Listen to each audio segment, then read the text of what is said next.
Well, he's got you kind of disconnected, so you're not on our live. No.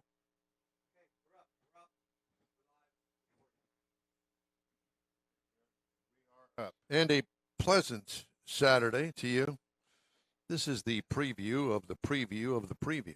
Don Armstrong here, along with Jeff and Mike and Conrad and the In Wheel Time gang. Hail, hail, the gang's all here at the Alabama Jubilee. Except it's not in Alabama, I don't think. I think we're here in Sugarland. Well, I figure you'd have to get your Alabama Q in there. And what is yours? Oklahoma. Oh. Boomer Sooner, Boomer Sooner, Boomer Sooner. Oklahoma. Did you graduate from the University of Oklahoma? They make it very simple because most of the songs like 6 words.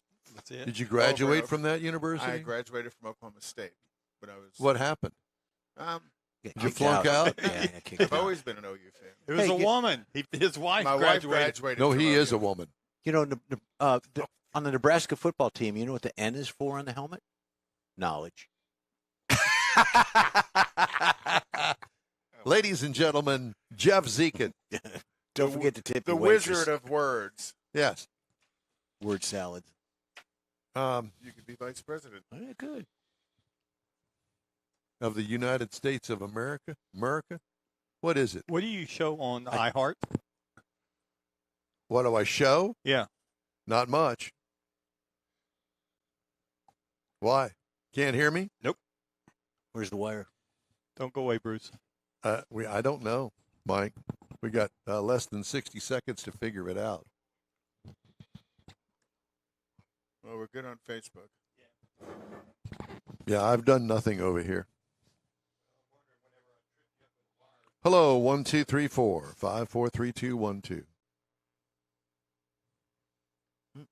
Why don't I just exit out of this and get back in it? How's that? All right.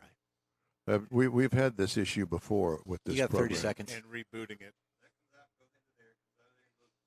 Oh, God. Yeah. Okay. Nothing to it. Nothing to it, honey. We've had the same issue. Hello, hello, hello. How's that now? 10 Nothing? seconds. 5 seconds. Okay.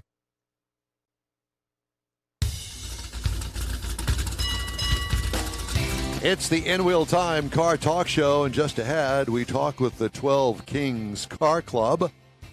We have the events calendar. Mr. Mars reviews the Kia K5. Cool. Not the K4 or 3 or 2 or 1. Or 6. Which they never had. Could you move that a little bit closer? How long have you been in broadcasting? But they've never, well, I don't know. You could turn me up, too. But, yeah, they never sold a Key 1, 2, 3, or a K. No, they 1, 2, didn't. I don't 3, know 4. how they come up with a Okay. K5. And you would think Chevrolet would complain about that. I know, the K5 Blazer. Right. And I wondered that from the day they announced the name of that car, why Chevrolet never fussed. Yeah, I couldn't tell you. No fuss, no muss. Now there's nothing there, Mike. Oh, boy. Hello, 1 2 1 2. Nothing on iHeart. That's great. Well, let me exit out of that, okay? No, you're there. Well, he's a little bit too late on the uptake there, so there's nothing I can do. I've already exited out of it. Hello. Hello to the world. All right. Well, at any rate, thank you for joining us today, along with Mike Out of This World Mars, and he really is today. King Conrad DeLong, we need more Jeff Zekin. I'm Don Armstrong. Glad you could join us today on this Saturday. And Susie, she's right there in the bottom The of the picture. Sue. The Sue's Oh, is here, and she is really wore out. She's nestling up. Yeah. So at any rate, thank you for joining. Sorry. You get it all figured out over here? Mars has been in here this morning. And Messing with the wires. We've begged him every single time, Mike, Don't touch it. leave it alone. Don't mess with it. It worked last week. It worked last week, but nope. Going to have to jack with it. And I made the comment that It's amazing to me that we go through this every week. and nothing changes during the week, because when we leave here, really, we literally turn the buttons off, come back in, turn the buttons on. That's what happens to the camera. The camera's always set. But since we've arranged the camera settings, they're perfect. All I do is turn them on and make sure they're adjusted with focus. Well, not this. This doesn't work that I way. only have responsibility of like 6 I buttons. have no responsibility for anything. I didn't do it. It's okay. You have no authority either. None. With, Absolutely with none. responsibility comes authority. I thought it was the other way around. I'm just joking. I'm not. All right. This is a car show. Well, at least we pretend that it is.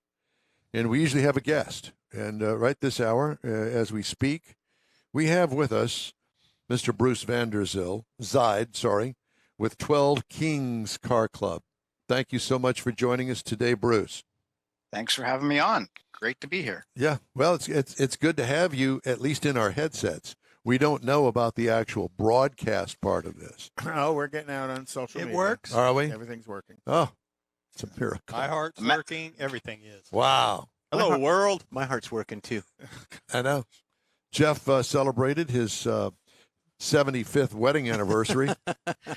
No, I'm more concerned with the It stress survived. test. And his 55th The heart stress test. There you go. They're all good. And how about you? I'm good. Had a Good? good week. Good. Had a very good week. Mars? I'm not. You just Don't ask. put the sheet up between he and I, and we'll be good. Just teasing. But Bruce would probably want to talk a little bit about the 12 Kings Car Club. No, You we think? don't want to talk to Bruce about that. Bruce, you just hang in there. We'll talk to you here in a second. I'm fine. Thank you for asking. We knew you were fine. Yeah. You are. We but heard you- that but rumor. you- I heard you got a second job What? driving for Amazon. That's huge. I love that truck. Oh Part-timer. my God.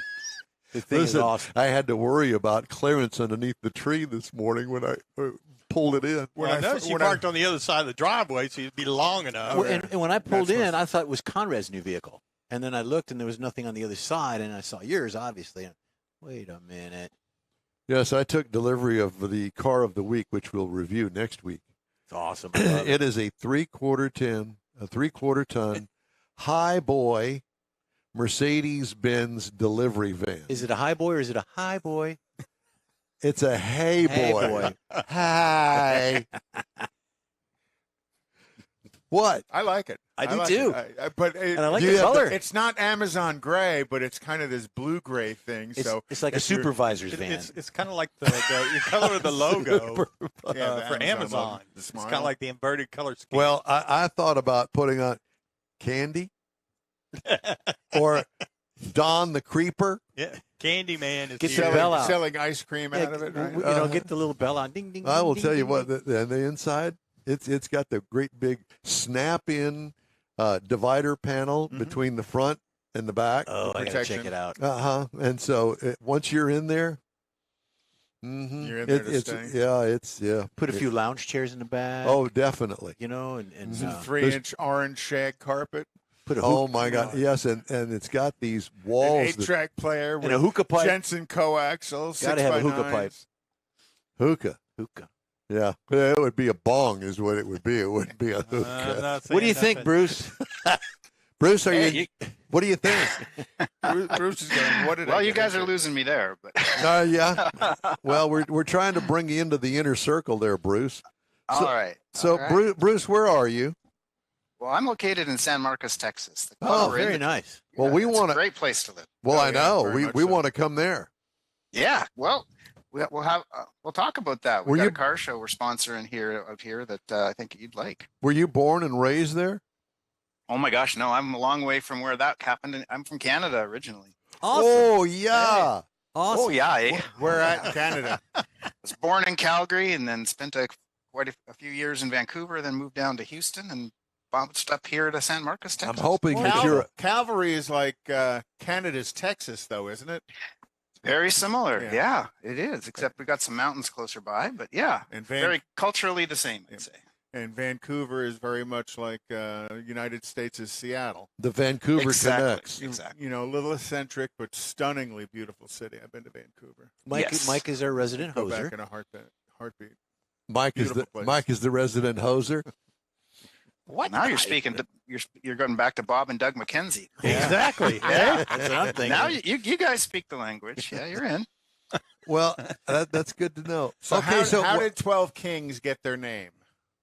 The 12 Kings got our name because Highway number 12 runs from San Marcos, Texas, north to Wimberley, Texas, then up to Dripping Springs, Texas. And that's 3 good towns, and that's where we draw most of our members from. We're off Highway 12. And so our logo is the Highway 12. That's about, I guess, about 40 miles in total, that road. Okay. And it's just a real nice, twisty, windy road up and down in hill country here. We live, I think, in the nicest part of Texas. Our car club gets out for monthly cruises, and we're out to take our old cars and get out and drive them. We want to enjoy our cars, and we go out to wineries and small town barbecues, and it's just a great place. The Salt Lick's not a small town barbecue. Salt Lick, no, but we're out to Blanco. Okay. Small towns like Blanco or Johnson City, or the real nice, pretty places here. My son, my daughter, their spouses, they just came back from Wimberley last week, as a matter of fact. It's a very beautiful city. It is. We love it. We're based out of there, and we sponsor a Coffee and Cars first Sunday of every month. So if anybody's ever in the neighborhood, come on out at Brookshire Brothers, which is one of our sponsors. Oh, nice. Yeah, we have Coffee and Cars, and it's great. I mean, last Sunday we got 187 cars out in the middle of August. Whoa. My goodness. And we have over 200 coming out, when the weather's a little cooler. And it's all kinds of cars. It's everything from Model A's up to brand new Corvettes, which used to be rare. Man, I think we had 4 or 5 of them last Sunday. They're everywhere. So do you draw, because you're pretty central to both Austin and San Antonio, do you draw cars out of both Austin and San Antonio? Do you find that most of the crowd is maybe a little bit more local? No, we're drawn from everywhere. In fact, what happens is car clubs from Austin and San Antonio will make a day of it and come out and see come out to our Coffee and Cars. So we'll have all kinds of car clubs coming out, and groups of cars getting together themselves. I think we really do provide a place for people to get out and drive their cars, and a destination. Like you're saying, Wimberley's a wonderful small town. Mm-hmm. It's got a couple of nice restaurants. It's got and the drive to Wimberley, if you go through hill country, is really pretty. Absolutely. So you give them the excuse to get out and about. That's exactly right, and that's what our car club's all about: is getting out and driving our cars. And then the Coffee and Cars event is always well attended. And then our club's all about raising money for charity, of course, and we've got some good ones. So. We raise some money through Coffee and Cars. There's no fee to attend, but we're selling T-shirts, the usual stuff, and able to help some local charities too. And local for the Highway 12 community, or you want to name a couple of them? We have 2 main charities: the Barnabas Connection and the Hayes Caldwell Women's Center, and both of those are just excellent charities. They really help families in need around the Wimberley area, so we really like supporting them. Cool. Yeah. And it's fast. I can't write that fast. So what kind of car do you have? Oh, like probably most guys, I got a little problem with with collecting cars. So I've got a couple. I've got a 67 Camaro that I'm just finished paint, and I just put the gas tank back the paint shop. The painter didn't want to hook up the fuel injection himself, so we did that, fired right up. So we've got a 67 Camaro, a 70 Corvette, and a 63 Corvette convertible. Oh wow, I like the 70. That's 70s. They're all projects, right? They're all works in progress. They're never finished. Never finished. So clearly he's a Chevy guy. I am clearly a Chevy guy. I noticed that. Some cool Chevys. We sure though. have some nice cars in our club. We have about 75 members, and we have really interesting people. I mean, really good people. All car guys are good, help each other out all the time. But we have some real hot rodders with like 32 Fords, Willis's, 39 and 40 Ford Coupes, the real deal guys who can fabricate and weld and build engines, and just super talented and very helpful. And then we range all the way from there all the way up. Lots of 50s, 60s, 70s cars, and then we kind of take a gap, and we have a couple of new cars. I think we have one guy has a new Corvette, another guy has a new Mustang, who have kind of gone past the building on car stage, right? When you get past crawling on the floor and figuring out what's wrong with your suspension on your back. These guys have You go buy gone something past new, modern that muscle. age and that stage, and they buy some new cars, and they come out. They still socialize with the guys who are still turning wrenches and still doing stuff. So it's a great club. Well, Lots of good. and you know, you mentioned the time span of cars where it kind of went away after the 70s and didn't come back until more recently. I think most of the auto manufacturers domestically, their performance cars did the same thing. They Yeah, there's kinda not went much, away not into the much to look 80s. at in the 80s and 90s. Is it? So anybody sneak in with an EV? No, we haven't got one of those yet. I think that's coming. I think, in fact, what I wonder if Chevy and both Ford and Chevy have announced EV swap kits for old cars. I haven't seen one yet, and they're still too expensive. But I think talking 10 or 15 years from now, I think that'll be the trend, right? Well, I we think talked to the guy at Ford that they're touting their EV kit. The problem is they don't sell a controller with it. Yeah, it's a basic bolt-in to the car, but you have to buy a controller from somebody else. Yeah, and the challenge is actually the batteries. Like I actually looked at this, and I'm still keeping my eye on it because I think someday it's going to make sense. Is that the battery pack's like 20 grand if you want any range at all, and by the time you do that, you're up to almost new EV. And I don't know what I'm doing on electric cars yet, but yeah, the battery packs are hard to get and hard to fit. Well, I have to tell you that I had, as a matter of fact, I'm going to review it later on in the show today. The new Ford F-150 Lightning, and it had the large battery pack. And the large battery pack was a $10,000 option. Nice. And I think Ford this week also announced an increase of the price of the F-150 Lightning because the cost of batteries went up, and it was like $3,800 increase in price. It's $8,000. Oh gosh. Yeah, because remember when they announced the Lightning, one of the big highlights of it was the fact that it was under $40,000 for an electric. Not anymore. No, I don't think it's even close. Well, to I that. was just at a Ford dealer, and I saw a Lightning on the showroom floor. Surprisingly, I thought they were all sold, but I looked at it, and man, that's a good looking truck, and the technology is really cool. But then I looked at the window sticker, 78 grand, and it had cloth seats and a pretty plain Jane interior. I don't know. It was probably the Pro Series, just like the one that I had. It's a work truck. And, yeah, that might be it. And clearly a $10,000 bump just because of the battery pack sent it up there to $60,000. Oh my gosh. Yeah, for a work truck that they claim has a 320-mile range on the battery once it's fully charged. Not while it's working. And I mean, you're doing 40 miles an hour and feathering the throttle with the cruise set and the air conditioning off and that sort of stuff to get up there to 300 because the figures didn't work out for me.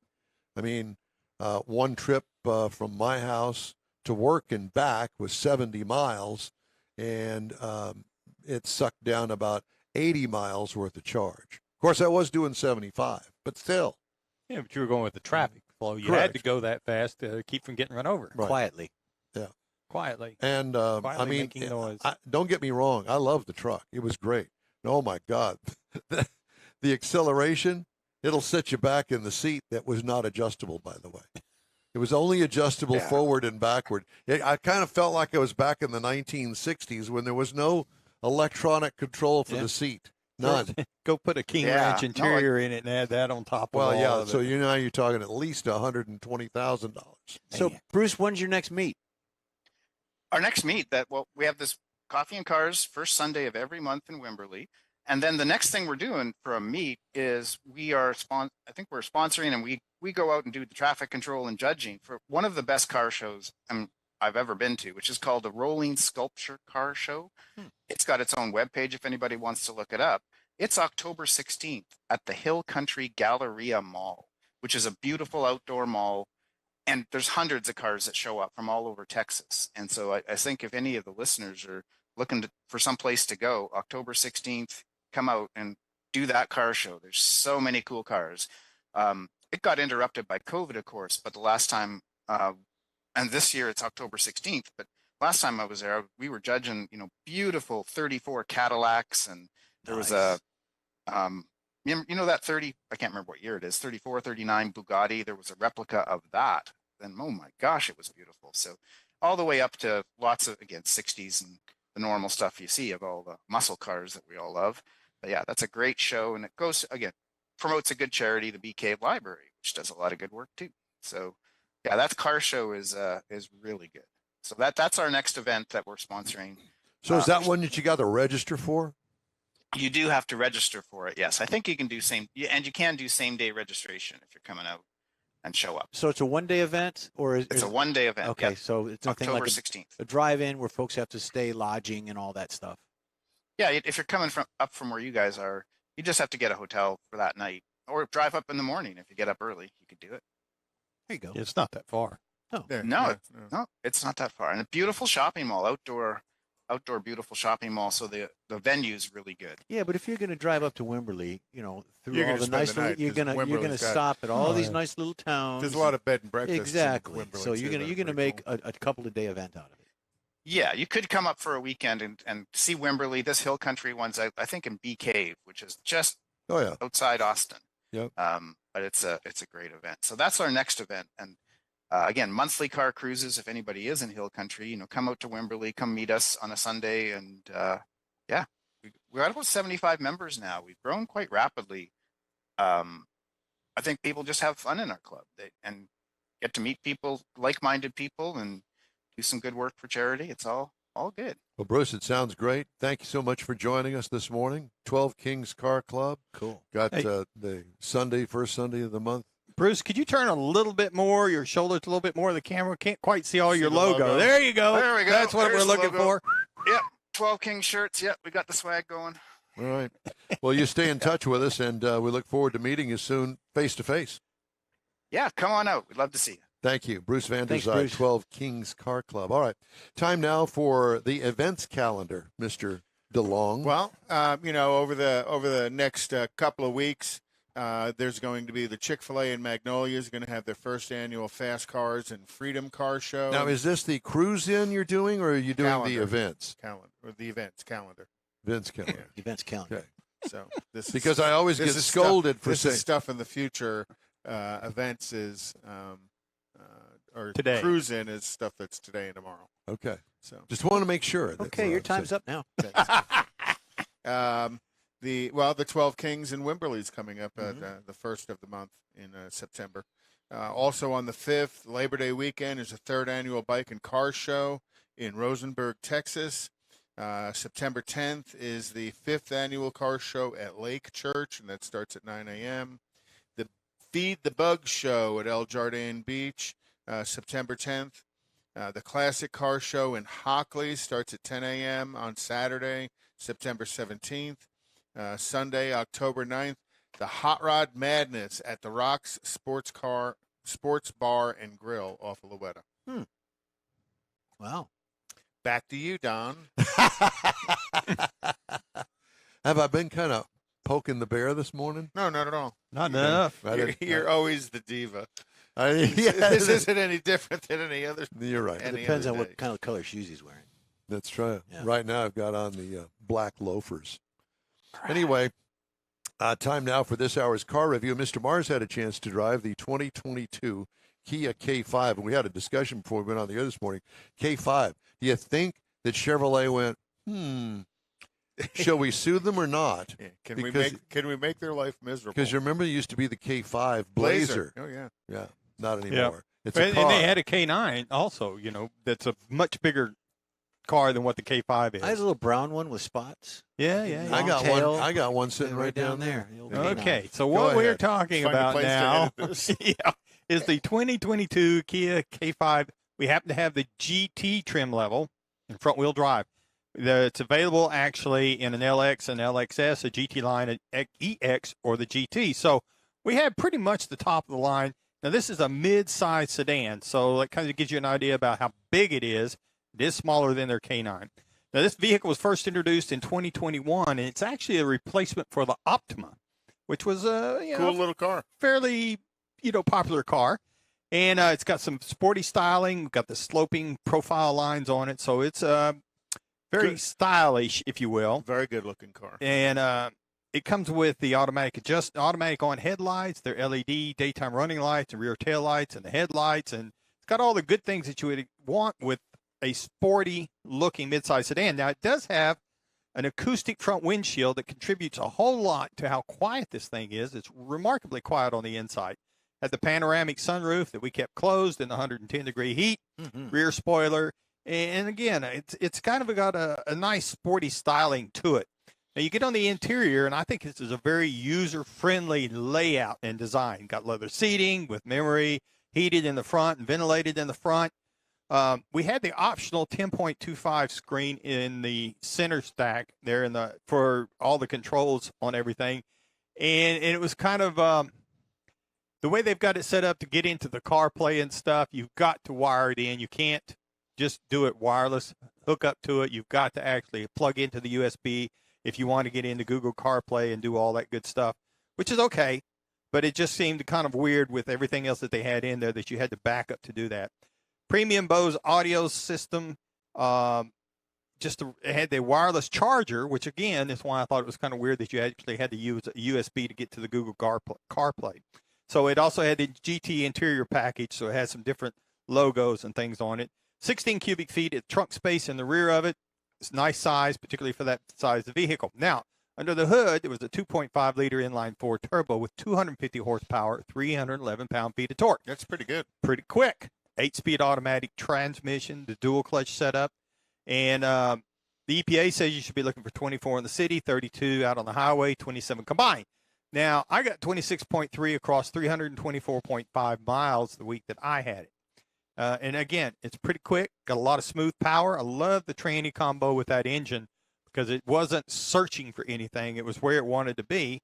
And it's from a performance perspective, I don't know what else you'd do to it. I mean, I'm always big on more power, but you'd have to go to a bigger motor and all kinds of things. Yeah, but 250 in that small a car is actually more than sufficient. Oh, yeah, particularly if you happen to find some fresh asphalt that's on the ground. It's well sufficient to do anything So you how want to was do. the on-ramp acceleration test? It worked extremely well, and like I say, with those tire combination, it was nice. I believe we're going to talk to Stephen Woodard with the Department of Public Safety later on today. Have him set up out there. See where he's been for a while. Where you So been? this is not a track car, but it is very easy to drive. It's got more than enough power. I did like on the inside of it the seat bolsters. They're not real big like you would expect in a sports car, but they're there, and you know they're there. They weren't like overpowering or intrusive, but it felt good to have them like that. Now, if you looking, fit between those? I did. That's why I guess they were so good. So you were sitting on the seat, not in the seat. Well, on the front edges of it, so I could reach the pedals. So you can get into one of these cars for $24,885. Now, our base trim price was $31,090. That was and with the GT. with the GT, as tested, was $36,440. That's not bad. If you're looking for something to compare it to, a Honda Accord could start out at $27,619. A Nissan Altima, $24,900. And of course, I was surprised to find out the Toyota Camry is now starting at $30,595, which just puts it on the higher end of the mid-sized vehicles. Mm-hmm. But all in all, like I say, I you was liked it. rather impressed with it. Been a good. while. I like Kia Hyundais. I do.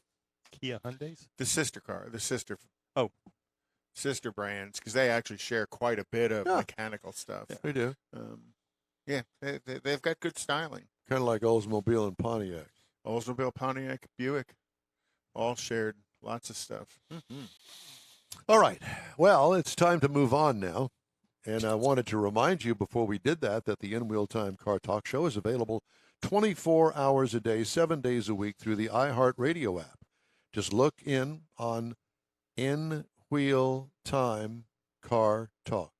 We also stream on Facebook, YouTube, and InWheelTime.com. And podcasts are at your fingertips from your favorite podcast source. The In Wheel Time Car Talk Show continues right after this quick break. Get out the permanent marker and write on your wall calendar the next Tailpipes and Tacos Cruise-In, Saturday, September 17th, 2022. It's the fall edition of Tailpipes and Tacos at the Lupi Tortilla in Katy, 8 to 11 a.m. It's the only place cruisers compete for Lupi's Chili Pepper trophies and other prizes. There's no charge to enter your vehicle for Best Hot Rod, Best Classic, or Best Modern Classic. Tailpipes and Tacos is Houston's coolest and most unique cruise-in and is your opportunity to see the best hot rod, show cars, classics, and resto mods. And get Lupi Tortilla breakfast breakfast tacos with adult beverages. There's no entry fee, and cars will automatically compete for those much sought-after custom Loopy trophies and other prizes. It happens at the Loopy Tortilla Tex-Mex in Katy on the Grand Parkway at Kingsland Boulevard, just south of I-10. It's Tailpipes and Tacos Fall Edition, Saturday, September 17th. The In Real Time Car Talk Show will be there too. Celebrate the beginning of fall and the return of the Tailpipes and Tacos Cruise In, Saturday morning, September 17th, 8 to 11 a.m. We'll see you then, weather permitting. Want to take a minute to tell you about Gulf Coast Auto Shield, a Houston detail company like no other. Gulf Coast Auto Shield offers paint correction services that'll give your car, truck, or SUV a like-new shine. Afterwards, you'll want to protect it with a professionally installed nano-ceramic coating or protection film. Worried about your very expensive windshield getting damaged, broken, or cracked? Let Gulf Coast Auto Shield install ExoShield, a windshield protection film. Give John Gray a call today or check out their website, gcautoshield.com. Hey, whether you own a new, ultra-expensive, exotic, or a 5-year-old Suburban, Gulf Coast Auto Shield will help keep your investment looking like the day it rolled off the assembly line. Gulf Coast Auto Shield is conveniently located on the South Sam Houston Parkway, just south of I-69, the Southwest Freeway. Meet the staff and check out all of their services online right now at gcautoshield.com. The In Wheel Time Car Talk Show is now part of the iHeart family. Now you'll have access to 24/7 Car Talk anytime you need a fix. Just download the iHeart Radio app and ask for In Wheel Time Car Talk, and there we are. Be sure to save us in your iHeart library for instant access. No matter where you are, you have the best Car Talk Show right on your PC, laptop, or mobile device and never have to worry about finding us again. Of course, you can always get access to our video and audio streams via InWheelTime.com and your favorite podcast channel, and all of this is free to you. From the iHeart Radio app, you'll not only hear our Saturday morning live show, but the best shows of the past, updated weekly. Never miss a minute of up-to-date new car reviews, pre-owned reviews, Conrad's Car Clinic, informative interviews, automotive news, and the most fun car talk show on the planet. Just download the iHeart Radio app, search for In Real Time Car Talk, save it to your library, and with a tap of the icon, you'll be in touch with your favorite Car Talk team. In Real Time Car Talk, streaming now on iHeart.com/In Real Time Car Talk. It's the In Wheel Time Car Talk Show. Just ahead, we talk about RVing with John Skelton. All right. We'll also have the stories making automotive news headlines this week. Howdy along with Mike Out of This World Mars, King Conrad DeLong. We need more Jeff Zekin, as we always do. I'm Don Armstrong. Glad you could join us on this Saturday. And I hope you got some rain this week. Yeah. We all of us are kind of excited about the fact that we didn't have to use the city water to water the grass. Yeah. You have to. And those guys are right Yeah, up. but you have Kentucky Fried Chicken grass. Yeah, it's all brown. It's all brown Crispy. and crispy. I saw that sign, too. Yeah. Funny. Hey, one thing. Last week, Conrad helped a friend of mine out with information on a fob. Yeah. Bruce West. Fob. The key fob? Key fob. Bruce took his information, took it all to the ends of the earth, got his fobs, and he's good to go. So thanks for checking Playing. in with us, Bruce. Yeah, Yeah. and he's also a subscriber, so thank you very much, sir. And you too can be a subscriber. You can. You need to How subscribe. do you do that? Go to our YouTube channel and push the little red button that says subscribe. And every time we put something new up, you'll get a notification. Yeah, Come his and check it out. unicorn hunting and all that good stuff. I like unicorn hunting. Isn't that fun? Did Yes, you it know is. that straight roads are for fast cars and turns are for fast drivers? Oh. And never buy a car. Words of wisdom. Never have kids. Wait a minute, I got to look at this one. Never have more children than you have car windows. So that's why the Volkswagen 23 window combi was always full. Mm-hmm. Not. You know, you didn't see too Before many we of go those too around far. here. No. I see them, but not very often. I've got one of my neighbors has one. It's not a 23 window, but it's got some of the windows. cool, in there. man. Very cool to look at, but boy, It was so ugly back in the day. Oh, You've got no, to they be were- kidding they were me. awesome. It was ugly was to drive. not. you couldn't drive into a straight wind because they had absolutely no power. They were pretty gutless. Mike, if your car could go at the speed of light, would your headlights work? You know, I don't know where you I got think these that's- things, but I've got them for the whole show. that's right great. here. So we got something really to look forward to. Let's get to our next guest. John Skelton is joining us now. He's a full-time RVer. John, good morning to you. Hey, good morning, everybody. Good morning from Du Bois, Wyoming. Where? Oh, Du Bois, Wyoming. Du Bois. That's how they said it in the store. Du Bois. Not Dubois, but Not Du Bois. Du Bois. So is that kind of out in the flatlands out there in Wyoming? No, it's about an hour directly east of Grand Teton and Oh, Stone.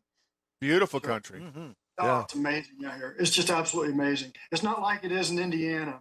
Is that where you're from? Yeah, that's where we were born. Both of us, Susan and I, were both born and raised in Indiana, and lived there our whole lives until first week of May or first week of June. This year? Yeah, this year. Yeah. And that's when you took to the RV. Yep. Sold everything we owned, the house, the cars, all the stuff, and we're full-time nomads now. And you're still married. Yeah. See the USA from my RV today. Yeah, very nice. Yeah. What made you decide to do that? That's a tough, long answer. It was just one of those things. We've both been pretty conservative people our whole lives, just kind of nose to the grindstone, just showing up for work every day, doing things. At least for me, I just reached a point. I'm almost 58. We started talking about this a couple years ago, and I'm like, you know what? This is the perfect time. If we're going to do something like this to see this country, this is the perfect time to do it. We're both still relatively young and healthy. No kids to worry about, no nothing. She's able to retire. I can work full-time from the road.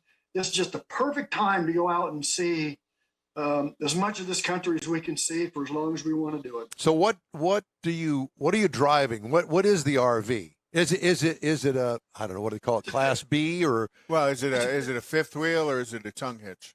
Or motorhome. Pusher or what? Fifth wheel. It's a fifth wheel, and we tow it with our. It's a 2022 Pinnacle, a Jayco Pinnacle fifth wheel. It's 41 foot, about 18,000 pounds, fully loaded. Wow. And we pull it with our 2022 Ram 3500.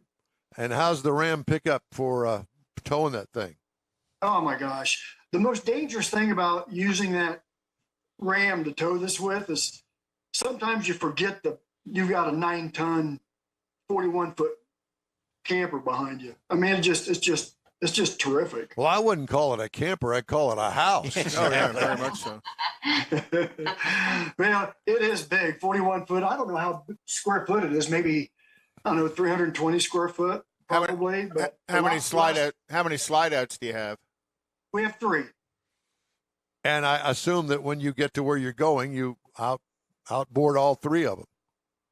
Yep, we sure do. We slide them all out, and if we're at a full hookup campground, we just hook everything up, and it's literally like living at home. You don't have to worry about electric, water, sewer, nothing. While I'm thinking about it, and while we're in this whole discovery phase here of our conversation, how much does it cost? Do they charge you on a daily basis to hook up with full water, sewer, lights, all that stuff on a daily basis?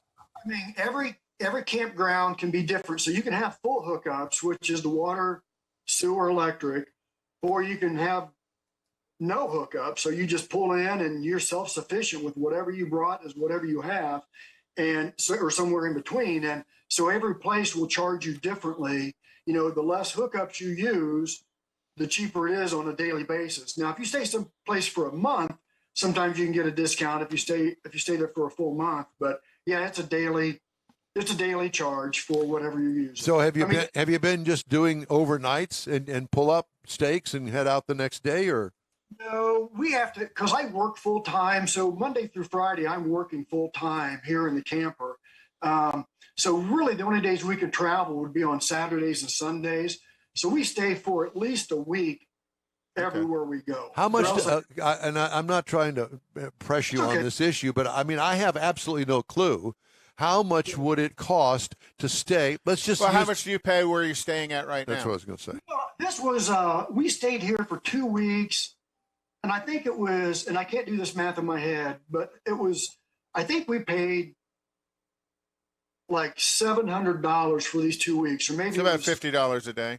Yeah, about $50 a day, and I think that's pretty standard for a full hookup.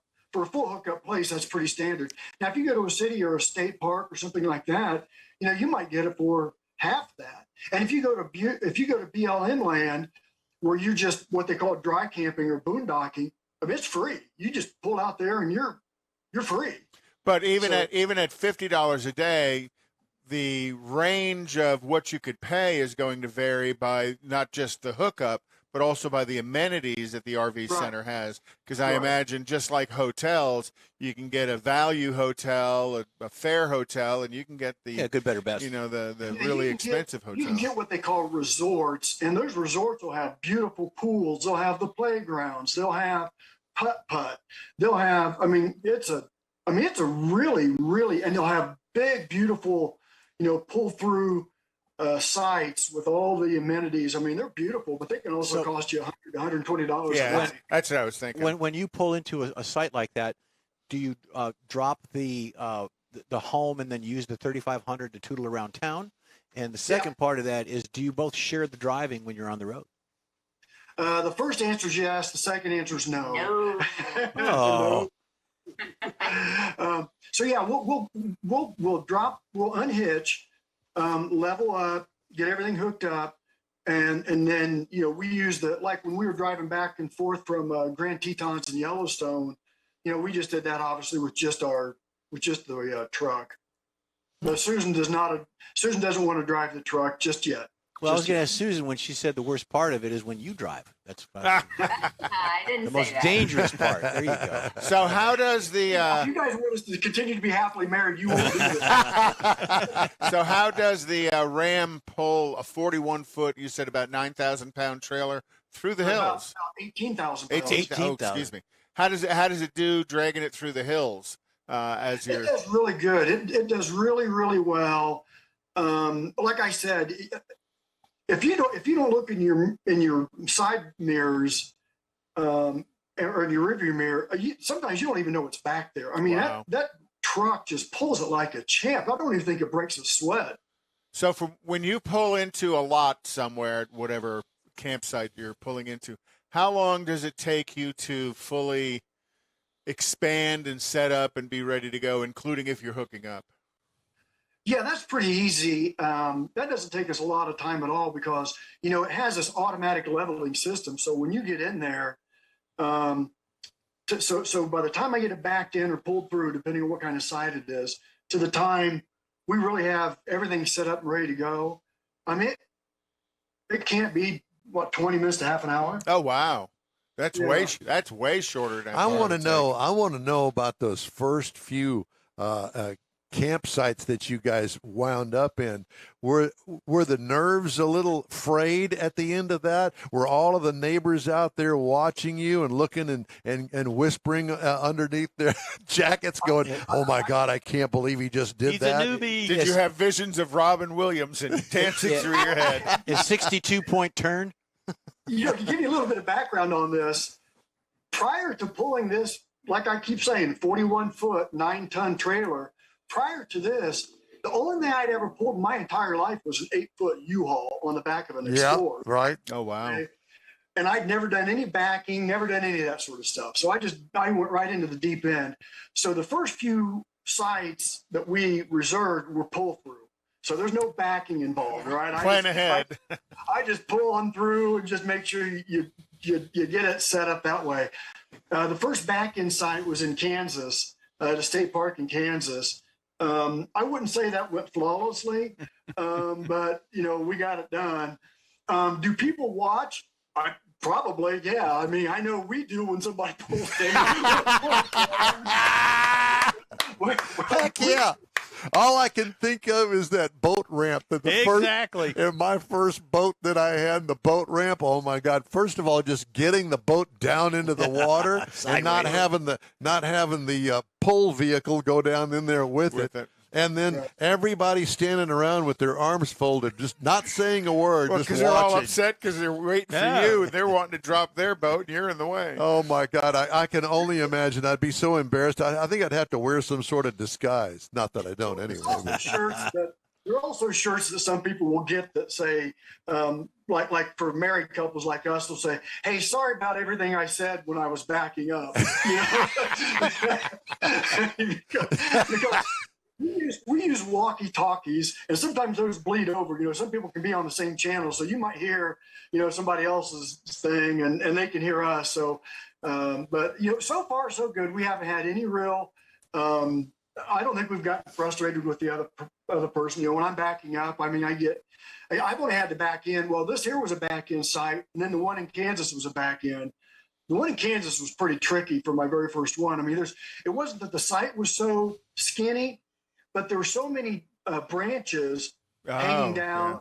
Yeah. I mean, this is a 102-inch wide fifth wheel, and I mean, you had about 105 inches to get that in there without, you know, the branches, you know, messing up either the solar panels or the air conditioning units or something like that on the roof. So you said it's a Jayco Pinnacle, but do you have your own personal nickname for it? We do, and it's a throwback to what we said earlier. Being from Indiana, we want to keep our Indiana roots with us, so we named our fifth wheel Hoosier. Now it's going that direction too. Yeah. Well, speaking of the trailer itself, the fifth wheel, have you had any problems with it? What made you decide to go with the Jayco Pinnacle? What sold you? What took you over the top? Well, we walked through a whole bunch of units when we were thinking about buying it, and we really love this floor plan. You know, it has the front bathroom, full bathroom, and the everything. I guess to answer your question, the floor plan was really what sold us. We just absolutely love it. And then the make itself, Jayco is one of the top of the line manufacturers, and the Pinnacle is exactly what the name says. It's the top of the line within the Jayco brand. And it's also what they call a four-weather or a four-season unit. So, you know, it should be good, you know, down to 0 or above 100. Now, I don't want to test the down to 0 stuff, but we've already tested above 100, and it does okay there. So when you did decide on it, did they have to build that Jayco, or did you just drive it off the lot? And with that being said, did they help you with the hookups on the truck side of it, with all of those accoutrements that go with it? Right. In this environment in the RV industry, I mean, there's precious little available on the lot to just go buy. The dealers are really struggling with inventory. It's getting better, I think, in the last 6 to 8 months. But when we were buying ours, you know, this time last year, I mean, you aren't just going to walk in and say, "Hey, I'll take that one," because there wasn't anything on the lot. Mm-hmm. I mean, they were empty. And if it was on the lot, it was probably somebody else's unit that just hadn't picked up yet. Yeah, very much like the car dealers. Yeah. Right. Yeah. And that was a real treat trying to get our Dodge Ram, too. That's a different story. But so everything is hand built up in Elkhart, Indiana, which is the RV capital. Yeah, of the yes, sure universe. is. And so everything was hand built up there. Not very much automation in the RV industry. And so we went online and kind of ticked the boxes of all the options that we wanted. Again, this being a Jayco Pinnacle, you know, you're getting a lot of the stuff standard that you would have ordered anyway. Mm-hmm. But we did upgrade a few things, and you know, it took let's see, we probably ordered it in October-ish. I can't remember the exact time. And it was available. It was on the dealer lot in March. So did you get to customize the colors that were inside? You know, like when you build a house new, you know, I want the dark cabinets, the light cabinets. You have options. I think there were 3 full body paint options for the exterior. And then I think on the interior, there may have only been two schemes. You know, ours was the farmhouse, something like that. I don't remember exactly what it's called, but you basically had two color schemes inside, 3 options of full body paint outside. But then you had some other options you could do, like with the upgraded solar package, a third air conditioning unit. I can't remember. There were a few other options that I can't remember off the top of my head. Do you have any regrets about anything? Yeah, I was going to ask that. I was going to ask Susan that. No, well, I mean, we have had 2 issues while we've been out on the road, and we had to take it to a dealer associated with the dealership that we purchased it with. We had 2 internal water leaks. But as John has said a couple times, they were the most convenient inconvenience that we've had, because those dealerships were on the way to where we were going. Aside from Kansas, we had to pull up stakes a little early, but that dealership wasn't that far away. So, and they were easy fixes. They just weren't something that we could fix. You don't want to tear out a wall and then all of a sudden your warranty is void. Yeah. So take it to the dealership was the best thing. No regrets at this point, I don't think. Sometimes I feel like when he's working, what is necessarily my purpose? I'm a people person. I need something to do. So there are sometimes I get antsy to get out and do something, but I've walked into town, I've gone for runs, research where we're going next, those sorts of things. So loved it so far. So the only other means of transportation you have when you drop the trailer is the truck. Do you have like little electric bikes or something like that you can carry in the RV as well? Well, we have bikes. They're not electric. They're human powered. We've thought about getting electric bikes. They're very popular and they're very cool. But we don't have anything like that. Right now, it's just the truck and our legs. And if we want to ride a bike somewhere. So what are your plans here for the next, going into the fall and headed into winter? So when we're done with this, we're packing it up and heading to Cody for a week. Then we go up to Helena, Montana for a week. And then we start making our way back to Elkhart, because one of the things that we're going to upgrade on our fifth wheel is we're going to have independent suspension put on. And so we're taking that into Elkhart in October to have them install the independent suspension. Then we're headed down to the Gulf for a little bit. One of my brothers lives down there, so we have a spot reserved right on the Gulf, right on the beach. I mean, it's like a pitching wedge from the Gulf. Wow. Is where we'll be staying. And then we head out west through Texas, through your neck of the woods, out to Arizona. And then next year, who knows? That's the beauty of the lifestyle. We'll just figure it out at that point. So you are extremely adaptable to what's next in a lot of instances. Do you have it mapped out on a wall somewhere?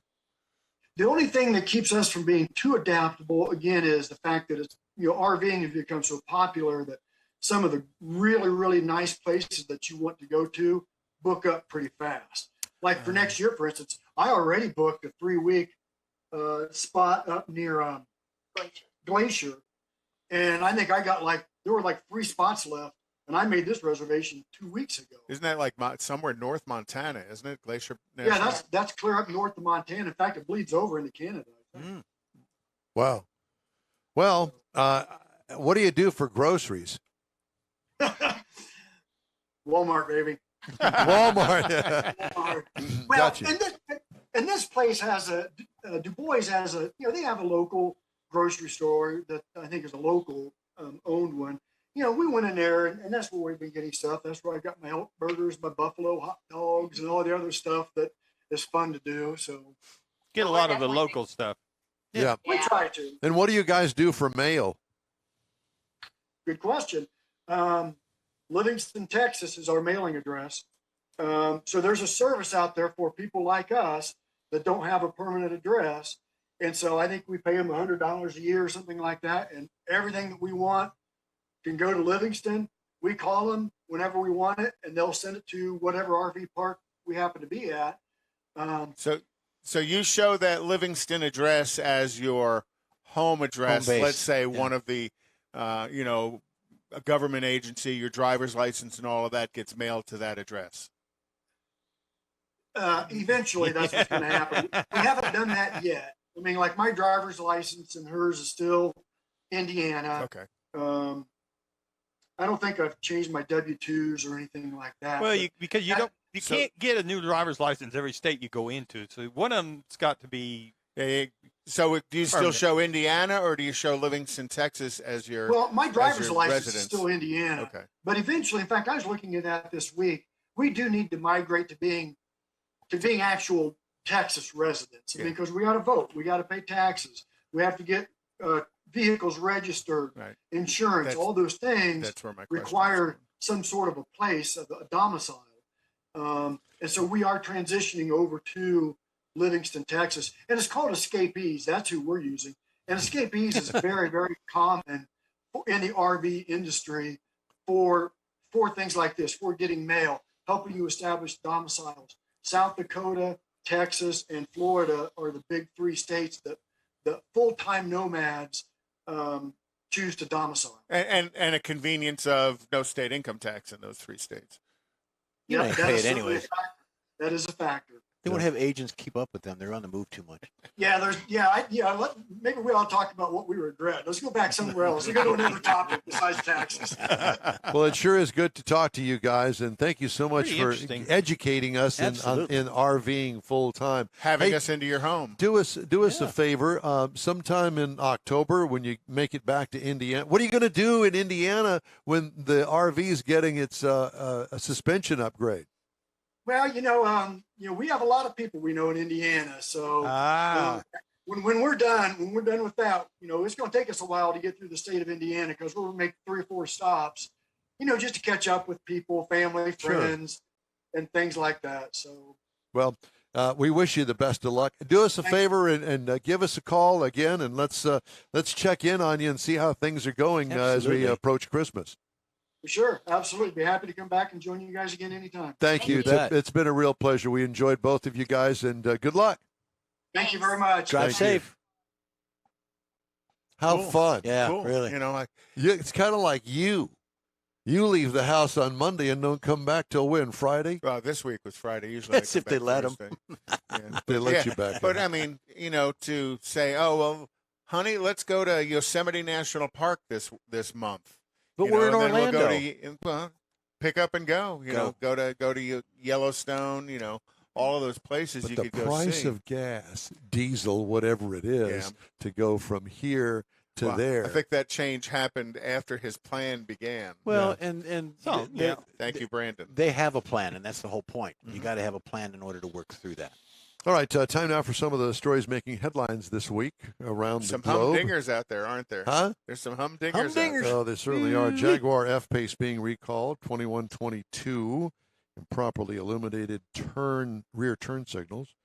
Misrouted harness may corrode and short circuit on Mercedes-Benz, and there's a bunch of them, too many to mention here. But as always, what you do is you go to safercar.gov, type in your VIN number, and Yep. it'll pull up recalls. I think every Ferrari known to man since 2013 is being recalled. Look at the size of that list. Actually, since 2005, Loss of brake function. That's bad. there's a vent or something. Yeah. Sunroof malfunction on Volkswagens for 2022. Audi, bunch of those from the 2016 model year because the airbag inflator may explode or deploy improperly. That's an ongoing thing. And Jeep Grand Cherokee 2122 damaged taillight side marker assembly. Okay, fine. Well, I thought this is a very interesting story. Inventory levels continue to stagnate in the U.S. at just over 1 million vehicles as continuing supplier issues block automaker attempts to boost production, despite a slowdown in sales, according to Cox Automotive and the Automotive News Research and Data Center.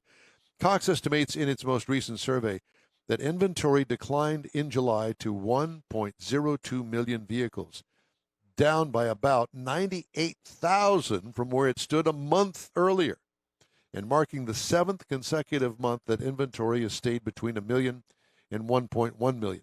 Cox said the total represented a 37-day supply based Oh, my on its gosh. practice of using the selling rate from the most recent 30-day period. Among the 7 automakers that continue to report sales and inventory data to the Automotive News Research and Data Center, Subaru still had the tightest supply at 3 days, with other Asian brands also running lean because of their long supply lines. For example, the Toyota brand began August with 86,696 vehicles, representing a 15-day supply. Of that, just 9,500 were in dealers' hands, with the remainder still in the delivery In pipeline. transport. Lexus had a 20-day supply at 18,000 vehicles, but only 5,000 at dealerships. Ford continued to have the strongest inventory levels among reporting brands at a 40-day supply. Among mass market segments, Cox estimates supplies are tightest among small cars, minivans, and vehicles with electrified powertrains. Wow. Okay, well, that's it for this hour of the In Wheel Time Car Talk Show. We have more coming your way right after a quick break. Get out the permanent marker and write on your wall calendar the next Tailpipes and Tacos Cruise In, Saturday, September 17th, 2022. It's the fall edition of Tailpipes and Tacos at the Lupi Tortilla in Katy, 8 to 11 a.m. It's the only place cruisers compete for Lupi's Chili Pepper trophies and other prizes. There's no charge to enter your vehicle for Best Hot Rod, Best Classic, or Best Modern Classic. Tailpipes and Tacos is Houston's coolest and most unique cruise in and is your opportunity to see the best hot rod, show cars, classics, and resto mods. And get Lupi Tortilla breakfast tacos with adult beverages. There's no entry fee, and cars will automatically compete for those much sought-after custom Lupi trophies and other prizes. It happens at the Lupi Tortilla Tex-Mex in Katy on the Grand Parkway at Kingsland Boulevard, just south of I-10. It's Tailpipes and Tacos Fall Edition, Saturday, September 17th. The In Wheel Time Car Talk Show will be there, too. Celebrate the beginning of fall and the return of the Tailpipes and Tacos Cruise In, Saturday morning, September 17th, 8 to 11 a.m. We'll see you then, weather permitting. Want to take a minute to tell you about Gulf Coast Auto Shield, a Houston detail company like no other. Gulf Coast Auto Shield offers paint correction services that'll give your car, truck, or SUV a like-new shine. Afterwards, you'll want to protect it with a professionally installed nano-ceramic coating or protection film. Worried about your very expensive windshield getting damaged, broken, or cracked? Let Gulf Coast Auto Shield install ExoShield, a windshield protection film. Give John Gray a call today or check out their website, gcautoshield.com. Hey, whether you own a new, ultra-expensive, exotic, or a 5-year-old Suburban, Gulf Coast Auto Shield will help keep your investment looking like the day it rolled off the assembly line. Gulf Coast Auto Shield is conveniently located on the South Sam Houston Parkway, just south of I-69, the Southwest Freeway. Meet the staff and check out all of their services online right now at gcautoshield.com. The In Wheel Time Car Talk Show is now part of the iHeart family. Now you'll have access to 24/7 Car Talk anytime you need a fix. Just download the iHeart Radio app and ask for In Wheel Time Car Talk, and there we are. Be sure to save us in your iHeart library for instant access. No matter where you are, you have the best Car Talk Show right on your PC, laptop, or mobile device and never have to worry about finding us again.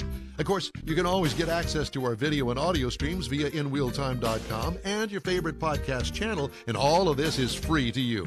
From the iHeart Radio app, you'll not only hear our Saturday morning live show, but the best shows of the past, updated weekly. Never miss a minute of up-to-date new car reviews, pre-owned reviews, Conrad's Car Clinic, informative interviews, automotive news, and the most fun car talk show on the planet. Just download the iHeart Radio app, search for In Wheel Time Car Talk, save it to your library, and with a tap of the icon, you'll be in touch with your favorite Car Talk team. In Wheel Time Car Talk, streaming now on iHeart.com/In Wheel Time Car Talk. It's the In Wheel Time Car Talk Show. Just ahead, we talk with Pinky about diesels. All right. I had a Cool. chance to drive the new 2022 Jeep Grand Cherokee 4xE PHEV. Okay. And I'll give you my thoughts on it. We'll also have the cruise-in calendar, and later we talk with Sergeant Stephen Woodard. about Always new- a good interview. Yep, always. We're going to talk to him about new laws and back to school. It's all just ahead on this portion of the In Wheel Time Car Talk Show. Howdy, along with Mike out of this world Mars, King Conrad DeLong. We need more Jeff Zekin. I'm Don Armstrong. Glad you could join us today. Let's get to our first guest right away, shall we? She is known for her expertise at bulletproof diesel, gearhead tuning, All right. and SFI diesel. Pinky, it's good to see you this morning. Thanks so much for joining us. Good morning. Thank you so much for having me. And thank you for mentioning my companies. Those three are my heart and soul. So I love those guys. I love what I do for work. So what do you do for them? That's a great question. All three are very different, but they all know each other. Bulletproof Diesel is someone that I've been with since 2013, and that is quite literally my family. I do everything from helping with their R&D to writing technical manuals to editing, helping with social media and talking to customers about the different aftermarket products that we provide, mainly for the 6.0 diesels, but 6.4s, and we are getting into Cummins and Duramax as well. So where is Bulletproof Diesel located? They're out in Mesa, Arizona, right outside of Phoenix, and it is a great place to live. I do sometimes miss it out there. Is that where you're from? I'm not. I'm actually originally from Virginia, but I moved to Arizona to work with them, and now I'm here in Texas. Well, we're glad that you're here, Yeah. because I know that one of Thank your you. other two are here in the Houston area, over in Pasadena. That's right. That's SFI Diesel down in Pasadena, and they are a diesel repair shop. They are veteran owned and operated, and they are two friends of mine that started it that are fantastic guys and asked me to come aboard to help with getting to know vendors to work in the shop, helping with their social media, helping with customer interaction, and just kind of lending a hand to everything I've known for the last, 10 plus years in the industry. So it's been really cool to watch them grow. They have 2 main locations and then an extra drop-off location. So they've been doing really well for themselves. And how about Gearhead Tuning? Those are my guys that I've known since 2009. Matt and Lars up there are 2 of the greatest guys that I've known, and they offer emissions compliant tuning for several different Ford vehicles, from Power Strokes to EcoBoosts, and some stuff in between that we're working on, but we can't talk about yet. And Oh. where is Gearhead located? They're in Bryan College Station area, up there near A&M. Gotcha. Well, that's also pretty close as well. Do you ever visit those locations? I do. I haven't been to Bulletproof longer than I should admit. I'm sure if they're listening, they'll be shame on me. I do go to Gearhead when I get a chance, and I go down to Pasadena every now and again as well. But most of my opportunities are work from home because I have a mini ranch here. So I like to be able to hang out with my crew of animals. And we Yeah. saw one of them walking behind you on the Yeah, it table. was Nacho. She always finds a way to get into my meetings or my podcasts. That's just the way she is. Nacho. So That's not- I want to drill down just a little bit here momentarily anyway, Sure. to find out Sure. exactly what it is. Let's use SFI Diesel. I mean, I know that you handle their social media, and with that comes advertising, marketing, and that sort of stuff. Is there anything else that you do with them?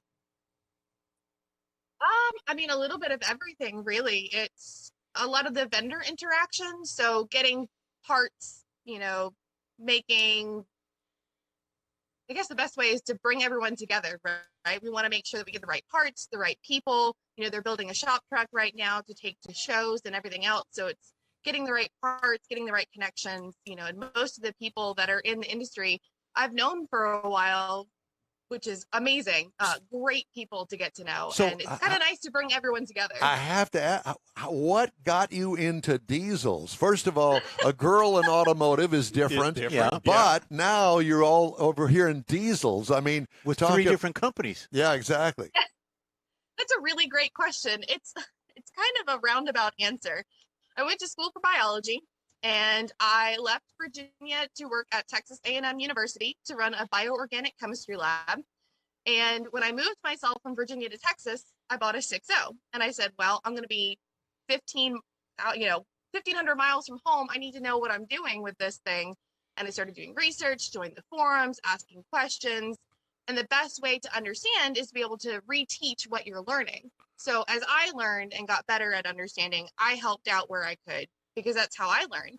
And then Ken over at Bulletproof Diesel and his brother Gene reached out and said, hey, do you want to be a beta tester for us for the new Thickum that we have on the 6.0s? And I said, absolutely.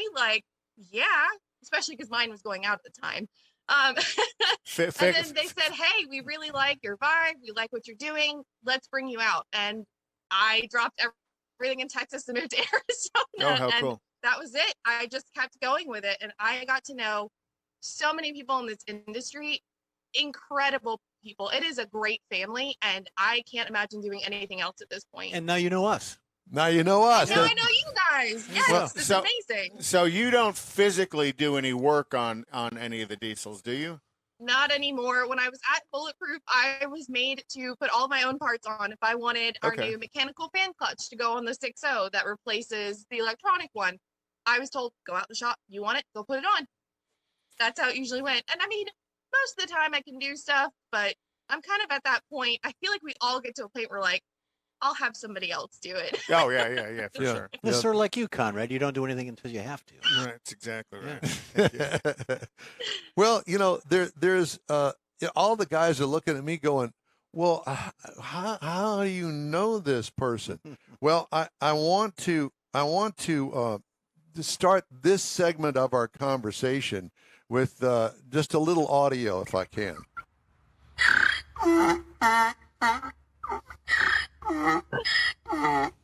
It's not Nacho, is it? No, This little guy. it's the little guy. It's Monty, the singing donkey, Oh. who we had fun with audio-wise last Is Saturday. that her donkey? And that is her donkey. Oh no! And Is it you- really? It really is. Oh, my I gosh. just had to reach out, and I thought, And then to find out what an automotive story there is behind Yes. this. as I've well. had people ask me all week, where do you guys come up with this? Oh, I don't know. It's all done. I just can't help myself, and I ran across a video with Monty, and I was hooked. And now every time since I'm a fan, I get I love these. it. Yeah, and now that I get these notifications that something new is posted, go right there and look at Monty. I know it's So, kind of weird. You but need to sell a ringtone. a ringtone. Have one. Don, you need to download the Monty ringtone. That's exactly what I do. So, Or a horn for the 6-0. well, there's He does that. a horn. Yes. So I have the first question that I have for you in regards to Monty is, Okay. I saw for the first time a video that you did that describes how you got a hold of Monty. He was a rescue. And, Yes. and I was really surprised to find out that Monty's 28 years old. Oh, wow. He is. He's a little old man. Yeah. And I why he's thought, so angry. why in the world? How did this donkey come up with the name Monty? Did you don't know? Well, I have think no that, idea. I think that I may have an idea. Here it is. Hey, jingity jing. It's Dominic the donkey. Yep. Jingity jing. We get that a lot. Yeah, well, because the guy that sang the song, this was a hit back in the 50s by the name of Lou Monty. Dominic the donkey. And so I it's all that I can think of. But anyway, we love Monty. Yes, And- we had a lot of way too much fun with it last week. Yeah. Just put it in the name and baby's books. And I asked her, I said, well, let's not show Monty until we got to the Monty subject. And she says, well, he does have a mind of his own, and I don't know whether he'll be available or not because he kind of wanders around. And so apparently we're going to go and see if we can find Monty. You guys are really lucky. My wonderful boyfriend, his dad, is home. And I lured him up front, and he's up front. So he is up here with us. There, there he is. There he is. There's Monty, a live personal cameo right here on the In Wheel Time Show. Monty, the singing donkey. We got Monty. We got Suze. We got the Suses down here. So thank you so much for showing. Monty, we love you. We're huge fans. And I know that that your followers absolutely love you and just go on and on Can and we on. get a little tune, Monty? No, Just a few verses. Just a second. Monty! Monty! Don't eat the laptop. Don't eat that. Good boy. well, at least he does know his name. He does. Look at that Because boy. no, my voice is resting. Yes. I have a show to He's do. got a gig tonight. And by the way, and just to explain, because I learned this through your posts, that is basically a mask to keep the flies off of his eyes, and he can actually see through that. Oh, very nice. So it's not that he's blinded or anything like that. And I noticed that you've also got his ears protected because that's another one of those areas that the flies get into. yeah. And so she Is that why you wear glasses, Don? That's Keep the exactly flies keep away? the flies away. Well, thank you so much for showing us Monty this morning, and good morning, Monty, to you. And Pinky, we've got links up to Bulletproof, SFI, and Gearhead on our social media. But wait for a you as minute. well. You don't have any links up to Monty the singing donkey? I know you will do. find one for you. Thank and you very Monty much. the You can singing- go Monty's back very in, cool. Pinky. And, we appreciate the view. And happy birthday, Monty. Yeah, happy birthday. Is it his birthday? Well, it's 28. Yeah, well, I know that. I don't know. That could be tomorrow. It could be. Yeah. We just don't know. But at any But rate, Monty is trending.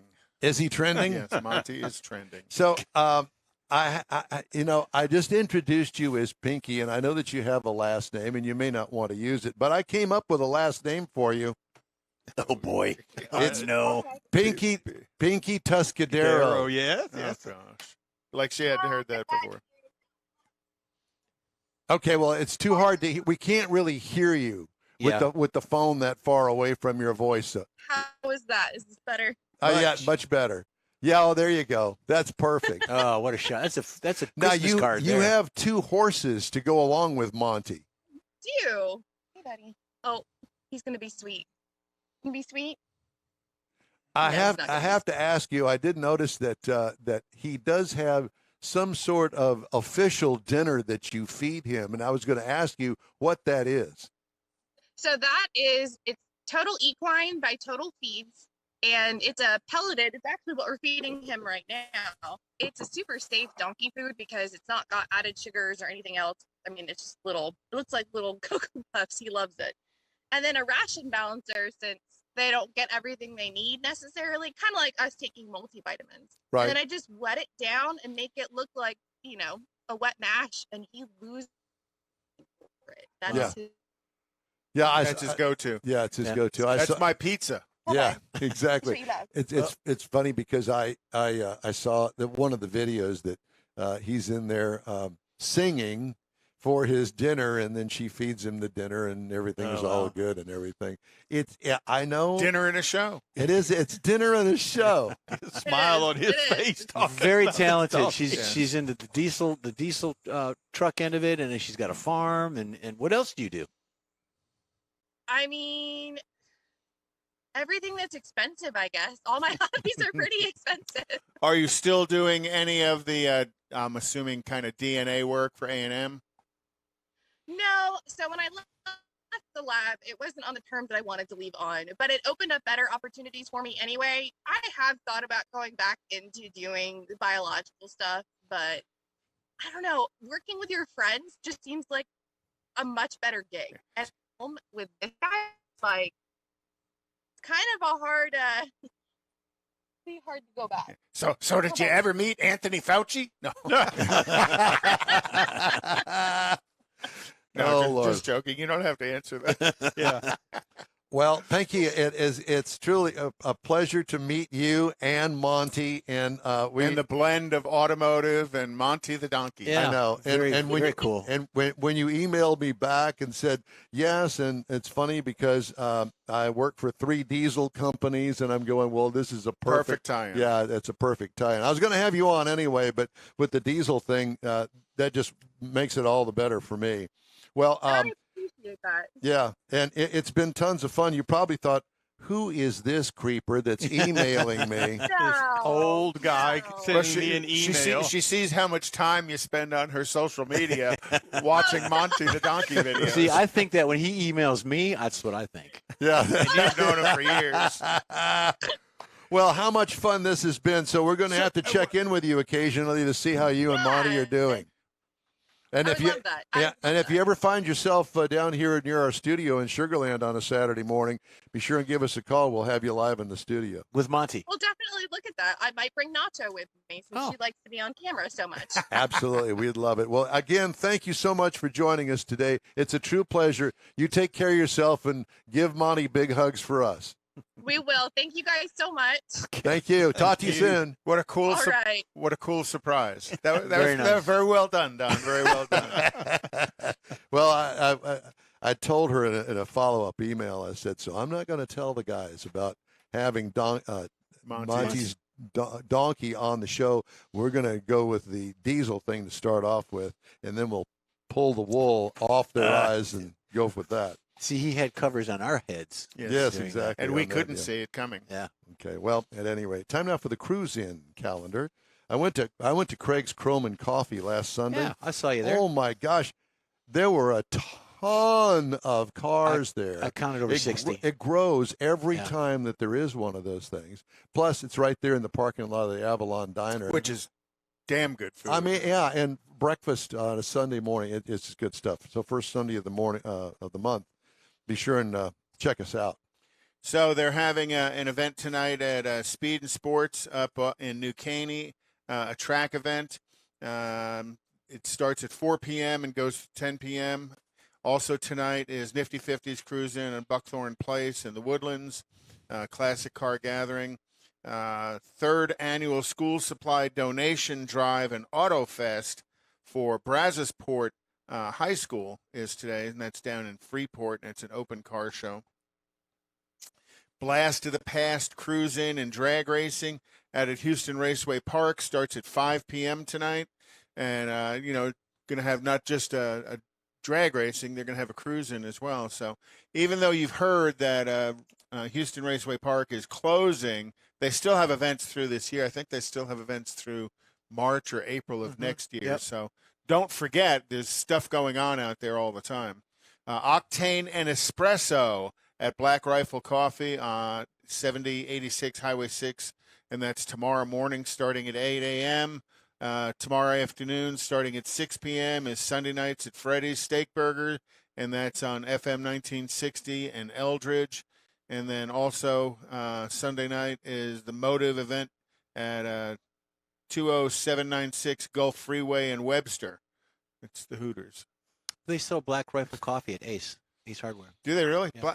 Have you had it? No, I haven't. It'll if you like a coffee with That's me. a good hit. Is it stout? Black Rifle Coffee is great coffee. Plus, it's veteran owned. Yeah, good stuff. All right, time now for this hour's car review. Had a chance to drive the 2022 Jeep Grand Cherokee.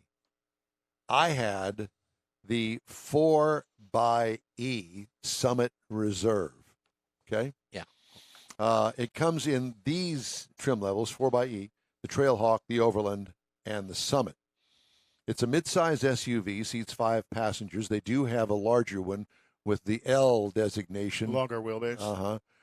And that's a 3-row. We didn't test that one. This is redesigned for 2022, and boy, is this thing nice. Are we having an issue of Nope, some not sort? at all. Go. Okay. Anyway, the beautifully designed sheet metal that doesn't stray too far from the outgoing model. It was just updated. And, when they update something as significant as the most awarded SUV ever, you always have to be a little bit leery of what they're going to wind What up the coming change out. is. Mm-hmm. And Yeah, it's because just if they did it right before, can they do it right again? yeah. And I go back to remember when they messed up on the Ford Taurus, the very popular Ford Taurus, and then they rounded it off with that big round glass in the back and rounded fenders, and the sails went right and straight the down. catfish-shaped front grill. It was just so yeah, bad. they made such a Anyway, mistake. that's not this. Skinny headlights, 7-slot upper grill and honeycombed lower, squared off upper wheel openings, which is a kind of a throwback to one of the original versions of that. Integrated dual exhaust tips into the bumper. What I liked about it, look of sophistication in all trim levels. What could use improvement? Nothing. I couldn't think of anything. Seriously beautiful interior. Oh my I mean, gosh. just breathtaking interior. So highly functional layout and design on that interior that is beautifully executed. Macintosh sound system is superb. Front passenger gets his own infotainment screen, the front passenger. wow. Nice. Which you can't see from the driver's side. It's a good idea. Yeah. Rotary shift knob on the center console is brilliant. Quilted seating surfaces is the bomb. Yeah. Cargo trunk room, plenty behind the second row. What I liked about it, high zoot everything. Now, this is where it becomes more complicated. And I have spent a lot of time this week on this and the all-new Ford F-150 Lightning. But since we're doing this, let's keep it with this. So it has a 2-liter turbocharged 4-cylinder engine that turns out 270 horsepower. It actually, the total output with the battery and the electric motors comes to 375 horsepower when the batteries are fully charged. Now, in a 295 pound-feet of torque, 8-speed automatic transmission, tow rating of 6,000 pounds. Pretty good. Now, miles per gallon, gas and electric combined up to 56 miles per gallon. That's pretty awesome. That's nice. But if you don't charge the battery and you rely on it to kind of charge itself with the regen braking and that sort of stuff, then the mileage drops considerably because it doesn't have the help. Hey, depending on the And then you're talking about, 21.8 miles per gallon over 151 miles, but I did not plug it in. So it relied a lot on that gasoline motor, which was fine. So why didn't you plug it in? Because it's a pain in the butt. Oh. Because it's a one. Oh, for you in the house. Correct. Not plugging the Jeep in. No. Yeah. 110 outlet here. Oh. It would take it a day to get, the 25 miles range that it has in the battery. It's not a lot. But if you think about it, so let's say that you're a stay-at-home mom, soccer mom. Oh, yeah. Okay. Plug it in. It'll stay on electric until it's depleted, and then the gas motor kicks in. 25 miles, grocery store and back, Soccer, school and back. right. Yeah, Take that care sort of all thing. of that. Yeah. Without obviously plugging it in and without the battery power, it's livable. What could use improvement? Letting off the accelerator pedal applies the brakes, or at least it feels like it applies the brakes. It takes a little getting used to. It's the regeneration. It's the regen braking system on it. At any rate, ride and handling, adjustable air ride suspension is limo-like. Now, for pricing, the base trim price is $69,820. Price is tested $79,000. Wow. Base That's model in the market, price It's in is $60,260. Right in the the market. range. Yeah. Yes, it is in that particular category. Yes, competitors. There aren't many. Mitsubishi Outlander PHEV 36,695. It's really not. You can't compare that. But I'm comparing PHEVs, partial hybrid electric vehicle. Audi A3 Sportback PHEV, which is more of a wagon, is $30,950, and the Kia Sorento PHEV is $45,190. And that's my review of the 2022 Jeep Grand Cherokee 4xE. Now, they've got other 4xEs across the lineup. This is not the only one. They've got them in the Cherokee and the Wrangler and that sort of stuff. So, which is all basically the same powertrain. Correct. But you can get close to 50 if you keep it plugged in. And the different options. And they're all trail rated. That's pretty awesome. You got to think Jeep does it right, because even when they're doing something green, because I'll call this a green vehicle, it's still trail rated. You can go drive it around out there in the green. Yeah, you can. It has all the adjustments. The ride height is adjustable. It does it automatically. But if you want to raise it, you got a big rock to go over something, a little switch down there, bump it up.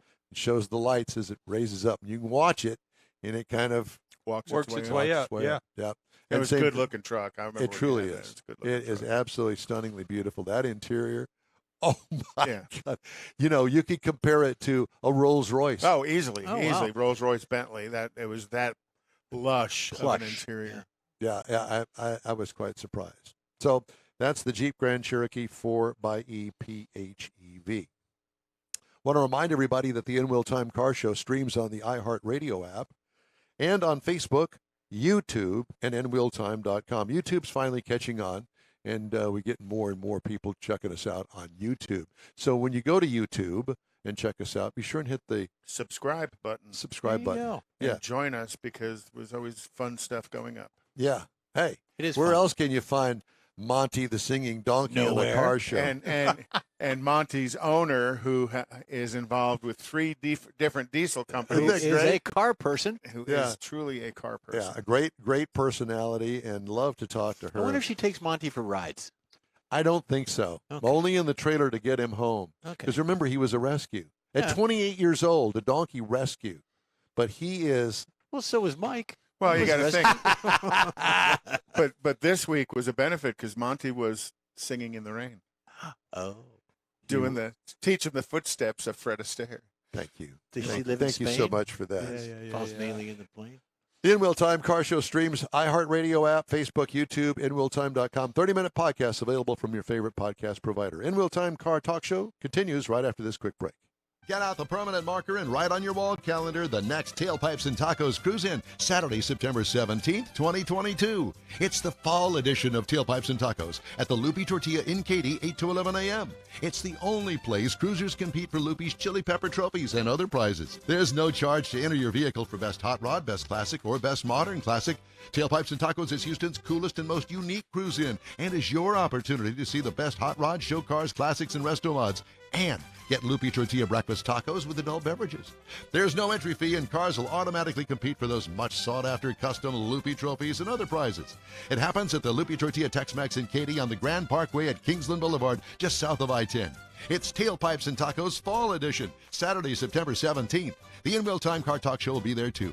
Celebrate the beginning of fall and the return of the Tailpipes and Tacos Cruise In, Saturday morning, September 17th, 8 to 11 a.m. We'll see you then, weather permitting. Want to take a minute to tell you about Gulf Coast Auto Shield, a Houston detail company like no other. Gulf Coast Auto Shield offers paint correction services that'll give your car, truck, or SUV a like-new shine. Afterwards, you'll want to protect it with a professionally installed nano-ceramic coating or protection film. Worried about your very expensive windshield getting damaged, broken, or cracked? Let Gulf Coast Auto Shield install ExoShield, a windshield protection film. Give John Gray a call today or check out their website, gcautoshield.com. Hey, whether you own a new, ultra-expensive, exotic, or a 5-year-old Suburban, Gulf Coast Auto Shield will help keep your investment looking like the day it rolled off the assembly line. Gulf Coast Auto Shield is conveniently located on the South Sam Houston Parkway, just south of I-69, the Southwest Freeway. Meet the staff and check out all of their services online right now at gcautoshield.com. The In Wheel Time Car Talk Show is now part of the iHeart family. Now you'll have access to 24/7 Car Talk anytime you need a fix. Just download the iHeart Radio app and ask for In Wheel Time Car Talk, and there we are. Be sure to save us in your iHeart library for instant access. No matter where you are, you have the best Car Talk Show right on your PC, laptop, or mobile device and never have to worry about finding us again. Of course, you can always get access to our video and audio streams via InWheelTime.com and your favorite podcast channel, and all of this is free to you. From the iHeart Radio app, you'll not only hear our Saturday morning live show, but the best shows of the past, updated weekly. Never miss a minute of up-to-date new car reviews, pre-owned reviews, Conrad's Car Clinic, informative interviews, automotive news, and the most fun car talk show on the planet. Just download the iHeart Radio app, search for In Wheel Time Car Talk, save it to your library, and with a tap of the icon, you'll be in touch with your favorite Car Talk team. In Wheel Time Car Talk, streaming now on iHeart.com/In Wheel Time Car Talk. Howdy! Oh, boy. It's the In Wheel Time Car Talk Show. Just ahead, we're going to talk with DPS Sergeant Steve Woodard. New laws, back to school, behave yourself. Please. Conrad will have This Week in Auto History. We'll get you updated on the stories making car news this week. Howdy, along with Mike out of This World Mars, King Conrad DeLong. We need more. Jeffrey Zekin. Yes, sir. I'm Donald Armstrong. Glad you could join me. And now we have the famous or infamous. We do? Sure. Stephen Woodard. Hi-ho, Steve Areno. I don't know about that. Oh, yeah, absolutely. Steve. Hey, man, you got a full house in there today, Don. You got the King, you got Brother Mars. I mean, man, you guys are looking good over there. Thank you very much. and joined by you to make us even better. Yeah. Hey, can I ask you something, Don? Do Please. you remember your first day of school? Yes, I do. At kindergarten, Randall Elementary That's the School, day you Waukesha, Wisconsin. He got kicked out. No, but no. That's why he remembers it. Prevagen works. Yeah, no, but a little friend of mine ran out, and I thought, oh my God, this is just like a prison break. And he ran out the front door, and they caught him before he got to the street. Okay, all right. And he's now a congressman. Now he's congressman. Now he's a Lord have mercy. Yeah, exactly. And no, I don't remember my first day at school, but I remember quite a few days I spent in the principal's office. So they're all a blur. Yeah. Yeah. Mrs. Erickson was the teacher, by the way, in case you didn't know. Wow. Man, look at that memory. Or cared. Or cared, yeah, I know. What'd you have for dinner last night? Well, I don't remember. Exactly. So, Hey, what about that man, first day of school? I tell you, you know, in our rural areas, you know, like you take like Austin County and some of the other areas around Harris County outside, they've started already. But you know, the Houston area is going to start up, if I'm not mistaken, maybe on the 26th or something like that. I don't have my calendar in front of me, but man, they're gearing up, and I know you guys have seen all of these school districts getting these monetary grants for school security, and Yeah. you know, everybody's just trying to make provisions to make sure the school year is safe, which is a good thing. Amen. Well, the other thing I've noticed is it seems like they may be out testing. I was out in the Golden Triangle, and they started school on the 10th. So, you know, immediately in my head, school started, pay real close attention to school zones, because that's a bad thing to do, much less it's an expensive thing when you get caught. So what you're getting ready to see, especially in our area here next week, they're going to start activating these. I mean, people call them school zone signs, but they're actually called the speed zone signals. Okay. And they'll activate these signals, and you won't see anybody enforcing. But what we want to do is try to have, you know, basically get folks back in the realm of slowing down in those zones. The routine. Yeah, so you'll see that next week. And it's just, I mean, we're just going to be getting back into it. I'm going to tell you boys something. I pulled some numbers. This year was a really busy year for the driver's license office, because it seemed like every team that was eligible to get a license, man, they went and got one. And we're gonna see a lot of new drivers going back and forth to school. I'm gonna tell you something, fellas. Which one would you rather do? Would you rather drive Daddy's King Ranch, or would you rather walk to school? I mean, let's be honest. I'd take the King Ranch. Absolutely. Yeah. Kids are driving. Man, I'm gonna tell you something. You go to some of these schools, and I visit a lot. The student parking lot looks better than the teacher's parking lot. So, Absolutely. yeah. So kids are driving. So we need to get in the realm of just sitting down and having those conversations this weekend or throughout the week with our children and grandchildren to be mindful of those school zones, because I'm telling you, we put out an email to all of our guys. This is DPS troopers.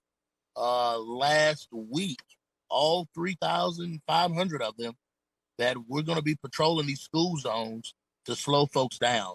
So just be mindful of that. It's not an I got you or stump the chump. It's basically trying to ensure that folks get from point A to point B safely. Well, and the interesting thing is, you said you're about to turn all of these school zones on, because I can imagine you've heard pretty much every excuse in the book. Oh, school just started. Can't you give me a break? Yeah, I've given you a break the last 2 weeks. That's why we turn the lights on, to get you to pay attention to where the school zones are. Now you're putting people in danger. And based on what you said, it's not just the foot traffic, but it's also the experienced driver traffic that's moving in and out of the school is part of why you have these special speed zones around the schools. So if you guys don't mind, I want to bore you, and I need to spend a little time on crosswalks. So in this state, of course, there are several areas you can stop at a stop sign. But let me talk about the crosswalk real quick. So if there's a stop line in front of that stop sign, of course, gents, we all know you have to stop behind the stop line. If in the absence of a stop line, you have to stop behind the crosswalk. We can't stop within the crosswalk, because we all know that the crosswalk is designed for the pedestrian, or our bicyclist, etc. Well, what we find is individuals, when they come up to the stop sign, they'll stop at the crosswalk. Now, here's the key to that. You can stop at that crosswalk, but first you need to make sure that you stop behind the crosswalk first. For example, you get to an intersection, once you get to the intersection, the way they make these roads and they put these stop signs, once you get to the intersection and you stop behind the crosswalk or the stop line, man, you still can't see the intersection. Right. So first things first, stop before the crosswalk. And then if you can't see the intersection, if you need to ease up within the crosswalk, that's fine. But we have to stop behind the stop line or in the absence of a stop line, and there's just a crosswalk. We have to stop at the crosswalk first.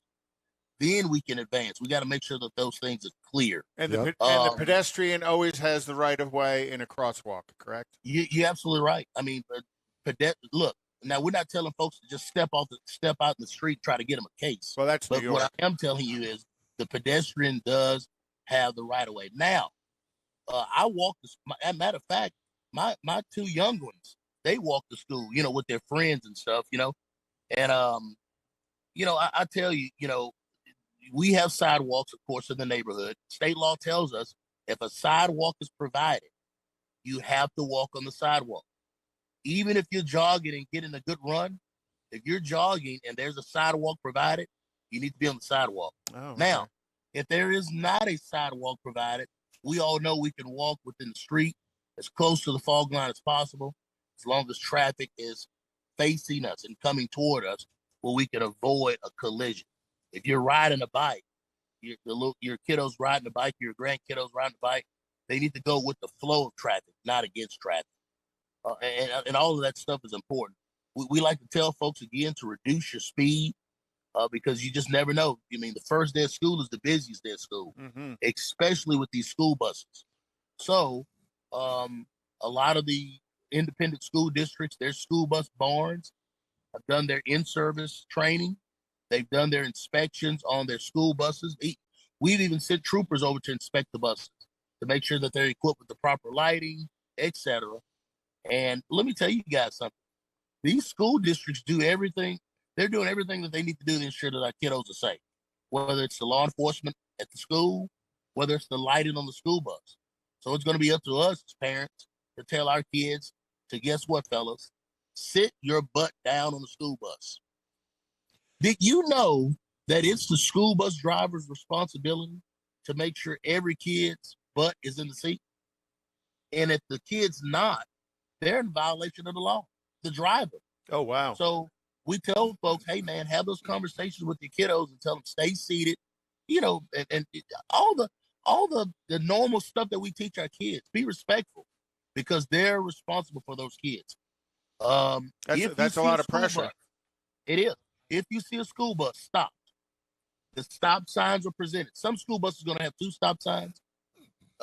State law says they're only mandatory to have 1.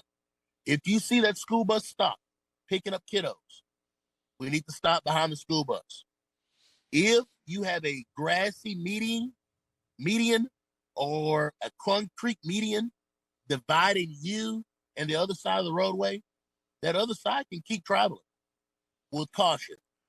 But if the only thing that's dividing the roadway from the school bus and the other side of the road is a yellow stripe or white paint, all lanes must stop. And Don, I always use the really the aggressive adjective. I don't care if it's 10 lanes on one side, 10 lanes on the other. If there's not a grassy median or a concrete barrier, all lanes must stop. It's the truth. So we're gonna be enforcing that as well. So it's not an I got you, and this is just between us. It's only us right here, right? Right. It's all there ever is. Okay. Hey, it'll be predominantly warnings because we write more warnings than tickets. But at some point we're gonna have to, turn up the heat and say, "Come on now," you know what I mean? Well, let's face it. I mindful think of that in light of what's happened down in Uvalde this year, a lot of attention has been placed on schools in general, and not only just schools in general, but also on law enforcement and protecting our schools, in turn, our children. And I think that that's going to go right on through to automobiles in school zones. I think that there needs to be a big crackdown because, I mean, there's a school zone right close to where I live, and people don't think twice about blowing right through it. They don't really think about it. I know how things go, especially in the morning. You're on your way to work, got this to do, got that to do. There's no lighted sign. It just is a sign that says school zone 20 miles an hour. And I'll tell you what, Sugarland police don't mess around. There ain't no warnings out here, brother. It's a full-blown ticket. My question is, Sergeant. Yes. What about seatbelts on school buses? Do you know a percentage? I mean, are they working toward getting seatbelts on all the buses? Do some of them have them? What's the answer to that? So I know predominantly your school buses that are equipped with seatbelts are the school buses that transport children with special needs. The way the feds manufacture these school buses, based on the size, the weight, the padding of the seat, predominantly they don't have seatbelts. But if an entity wants to put seatbelts on their school buses, they can. But typically we see the school buses equipped with the seatbelts. They're up under the special needs umbrella. That school bus, it can take a licking, man. It can take a licking, and it's pretty safe. But I have worked a unfortunate fatal crash. This was in Lufkin, to where a young kiddo, bless her heart, she was actually ejected out of the school bus. So, wow. It's a case by case basis, but predominantly they don't have the seatbelts. They just need to sit down and let that high rise seat protect them in the event of a crash. So what kind of new laws do we need to be aware of as we move into September of 2022? Well, I'm going to throw out an oldie but goodie, because I'm not going to really say this is new, but I have to talk about this, Brother Mark. What is the deal with these tinted windshields? Not good. Not good. Not legal. So I'm sitting in my ride right now. I'm up here on Interstate 10, and I'm looking around, man. Boy, looking to the left, to the right of me, fellas. Man, it's just beautiful out here in the big city of Brookshire. And I'm telling you, if I look to the left right here, I'm looking up at my windshield, and I can even look on the right here. I'm driving a Chevrolet Tahoe. There's an insignia that says AS1. Mm-hmm. Yep. You've seen that. Yep. Nothing can be below that line. That includes, and I'm just going to be just very minuscule, that includes, a cell phone holder or whatever the case may be. But where we violate that window tint law is having matter or material below the AS1 line. And I'm telling you, fellas, we're starting to see these windshields totally black. Now, does it look cool? Absolutely. I mean, you get you a nice you can get a nice Challenger blacked out. I mean, it looks good, but it's a violation of the law. We need you to be able to see.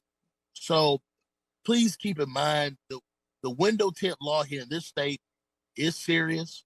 We enforce it, and your front windshield, it cannot have any tint matter on it at all. Now, the side two windows, they can be 25% or above. That's a pretty good tint. 25% or above.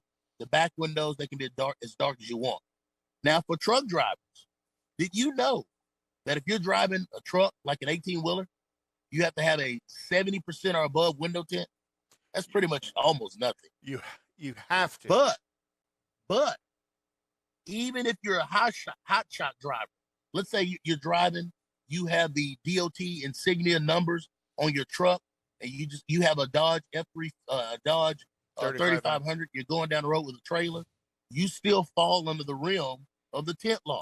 Oh. And that a lot of guys don't realize that just because you're driving your Ford F-350 and you're pulling a trailer and you're delivering stuff for a company, that puts you in a rim as a regular vehicle. Well, it doesn't. You still fall up on the DOT reg. So the window tint stuff, it's very important to us, because proper glass transmission or transparency, if you will, it prevents crashes. And I'm telling you, we're seeing more and more vehicles on the roadway with these tinted windshields, and it's most definitely a problem. Really not for me, it's for the motoring public. Because I'm gonna tell you, when the sun goes down, he can't see you, and what's going to happen is he's going to run that light with the green. He's going to run the light. It'll have a green light, but he's not going to be able to see the green arrow over there on Westheimer, and then he's going to T-bone you, and then we have a problem. So let me ask you. So is it a citationable? I mean, if I've got Yes. so you can actually write me a citation for it. Okay. Well, So- not you. Well, of course not. You'd go to jail. Just In handcuffs. confiscate your Exactly. car. Absolutely. Yeah. But what about the window- guy the that win- that put it on for me? That I paid to put it on. How is he? Is Yeah. he held responsible? Yeah, he could be held responsible as well. So if you look right here, and again, I'm in my ride over here in the beautiful Waller County, and right to my left here, right above, my locking mechanism, my trigger, my locking mechanism for the vehicle, there's a sticker there, and it says DPS approved, and then it says the company that put the window tint on. Every vehicle must have this certified DPS sticker to have window Oh. tint. I didn't know that. So a guy, Yeah, only on the driver's side. a law-abiding citizen like myself, where do I find all these new rules and regulations? Now wait a minute. We're That was Jeff talking. yeah. come Where do on, I man. find all these new updates for these laws? Where do we do? Is there an online site? Yeah, so if you go to and we, I'm part of that team. We update that stuff frequently. So if you go to the DPS.texas.gov website, and you can go onto the Texas Highway Patrol tab, and up under that tab, I mean, we have several new laws that have posted through the years. We didn't have much of a change this year in legislation, really pertaining to just regular vehicles. A lot for commercial motor vehicles, but for regular vehicles, as far as driving, we didn't have many laws, but you can find them all there. So, Steve, I have to ask: Have Please. you pulled over any vehicles that don't have anybody driving them yet? Not yet, but man, I'm gonna tell you something that tripped me out. I was driving. I was over there, U of H, TSU area, Yeah. and I seen this little machine going down the road. I'm like, what the hell? I mean, it's not yet. Now there is 2 paragraphs about self-driving vehicles in the state law book this year. Next year, that's going to change. I'm sure that's going to go from a page to 2 pages because we're still trying to figure out how to regulate and basically deal with these particular vehicles, but not yet. Now I have stopped the vehicle where I seen it driving, and then when I got up to the vehicle, the guy was sitting in the passenger seat, and he was drunk, and he wanted to tell me he wasn't driving. That's a good True one. story. I have to show you that video one day, Don. I've Lord got of some it. jewelry for you. Put your hands behind your back. There you go. Hey, can I solicit something? Please, quick? yeah. We have a program called I Watch Texas. And this particular program, I mean, it's been out for a while now, but it's basically to report any suspicious activity within your community. And that I Watch Texas program will filter out to your law enforcement agency, DPS, and we'll look into it. Let me give you an example. So when you go to the actual site, you can get it as a mobile app, or you can do it on your computer. And when you go to I Watch Texas, as soon as it opens up, it'll ask you, is this a school-related event or not? You click on that. If it's school-related, you can go ahead and file a report. I always get asked the question, what can I report on I Watch? Well, anything that seems suspicious. For instance, if you hear a child or a friend or someone or third, fourth, fifth party information that a kid has a gun, or a kid was talking about maybe coming in and doing harm to classmates, you can report that. Of course, it's always best to report it to school authority, but you can report that and we can take a look at that. No matter how small you think that actual gut feeling is, report it, because you just never know. Yeah. Outside of the school related, you may have a house within your neighborhood that has constant vehicle traffic. Constant. You can report that. We'll take a look at it. We'll do what we do. And you never know. You may have stopped a human trafficking ring, or maybe a drug infested home. Who knows? So take a look at that if you can, my friends, and to our listeners. It's I Watch Texas. I Watch Texas. I just posted the link on our social media. for you. Stephen Woodard, we love you. We thank you so much. We appreciate you, man. And, is there anything we can do for you, you just give us a holler. I will. Thank you so much, Don. Hey, King, hold those guys down for me while You be safe, brother. Yeah, we'll talk to you love soon. y'all, man. Thank Thanks. You bet.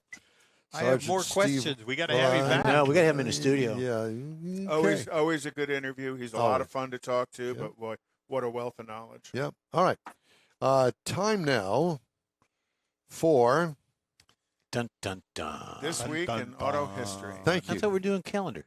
No, we're doing this week. Okay. So in 1914, the first traffic light was In installed. 1814, I took a little trip along with Colonel Jackson down the mighty Mississippi. Okay. All right. In Euclid Avenue and East 105th Street in Cleveland, Ohio. Now, when you look at that, on top is the red and green light. Yeah. But inside is a person With a that's sniper. flipping the switches. He's a sniper. To make, He's going to shoot you if you run the line. well, it is Cleveland. It is a bit of a There you prison. go. They have steamers there, too. Cleveland in- Steamers, In yeah. 1932, Richard Hollingshead, the first registered. You guys are picking on me. Yes, we are. First registered his patent for the drive-in movie theater. He was tired of ordinary movie houses and wanted people to be able to bring their children in their pajamas. And then eventually his patent had expired. Everybody else opened up the rest of theirs. In 1937, the last Cord 812 left the factory, making the last complete vehicle to be built by the Auburn Motor Company. In 1957, Don, this is one for you. Chevrolet registered the name Corvair. Now, it didn't come out until 1959 as a 1960 model, but they had registered the name Corvair. But they also had a Corvette show car in Motorama called the Corvair. And then in 1974, Brad and Janet's car breaks down, and Brad says, "Don't worry, there's a light."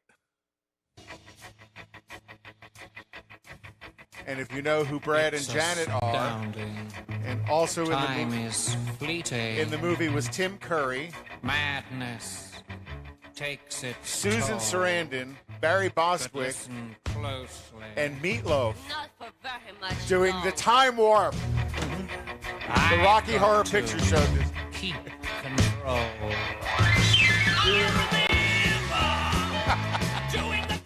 And then in 1977, The Spy Who Loved Me, starring Roger Moore as James Bond. And to me, Roger Moore is James Bond. I There's agree. been a bunch of others. I like Nah. Sean Connery, Yeah. but Sean Connery being the original. But to me, James Bond was Roger Moore. Bond. But they had James Bond. They had the Lotus Esprit that also doubled as a submarine. Mm-hmm. And if you flip the Yep, it's going. we'll see a submarine as well. There you go. And actually, this submarine was recently found in a storage container in Long Beach, California, and sold at auction. And then in 1986, the final show of Knight Rider was on. The program featured David Hasselhoff as a private eye Michael Knight. But the real Hoff. star of the show was Kit. His talking car was a modified Pontiac Firebird with artificial intelligence all the way back in 86. What did KIT stand for? Knight Industries. Can't remember the TT. But Knight Industries. Well, don't you know? No, I was asking him. Oh. But It's we his- have, we have it's you know, his Don, slot. you got to think David Hasselhoff. The is Hoff. saving the world with technology, kind of like our own Don Armstrong. Yeah. Saving Houston, flying around in a red, white, and blue helicopter, There you saving go. the country. With a friend by the name of Monty. With Monty. And then finally, Peugeot in 1991 leaves North America. Thank goodness you're gone. Don't yell. Oh my gosh, what a pile that car was. They only pile sold, of car. They only sold 4,261 cars. Yes, that I'm year. looking for a we pile had of car. dealers in 1991. that I were knew selling somebody 40. that had a Peugeot. Is it a pile? It was a pile. Yeah, well, In the shop all the time. They came standard with rear window defoggers, so you can keep your hands warm while you were pushing. Pushing it? Yeah, that's a good one. I like that. I like it too. Thank you very much for that. I'm wondering if I'm going to get to the 13 racing superstitions from red underwear to Bologna bologna, as we used to call it. Bologna is just a hot dog pancake. That's all. That's exactly right.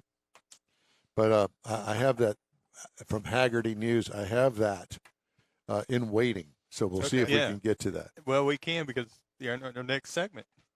Well, let's just plan on that. Segment. There is a segment. If you lined up all the cars in the country end to end, it would be Labor Day. It'd be the Long Island Expressway. There you go. Or what is it? What, create your own answer. 610 in front of the Galleria. Oh, yeah. Oh, 610 and 59. Yeah, something there is closed this weekend. Yeah.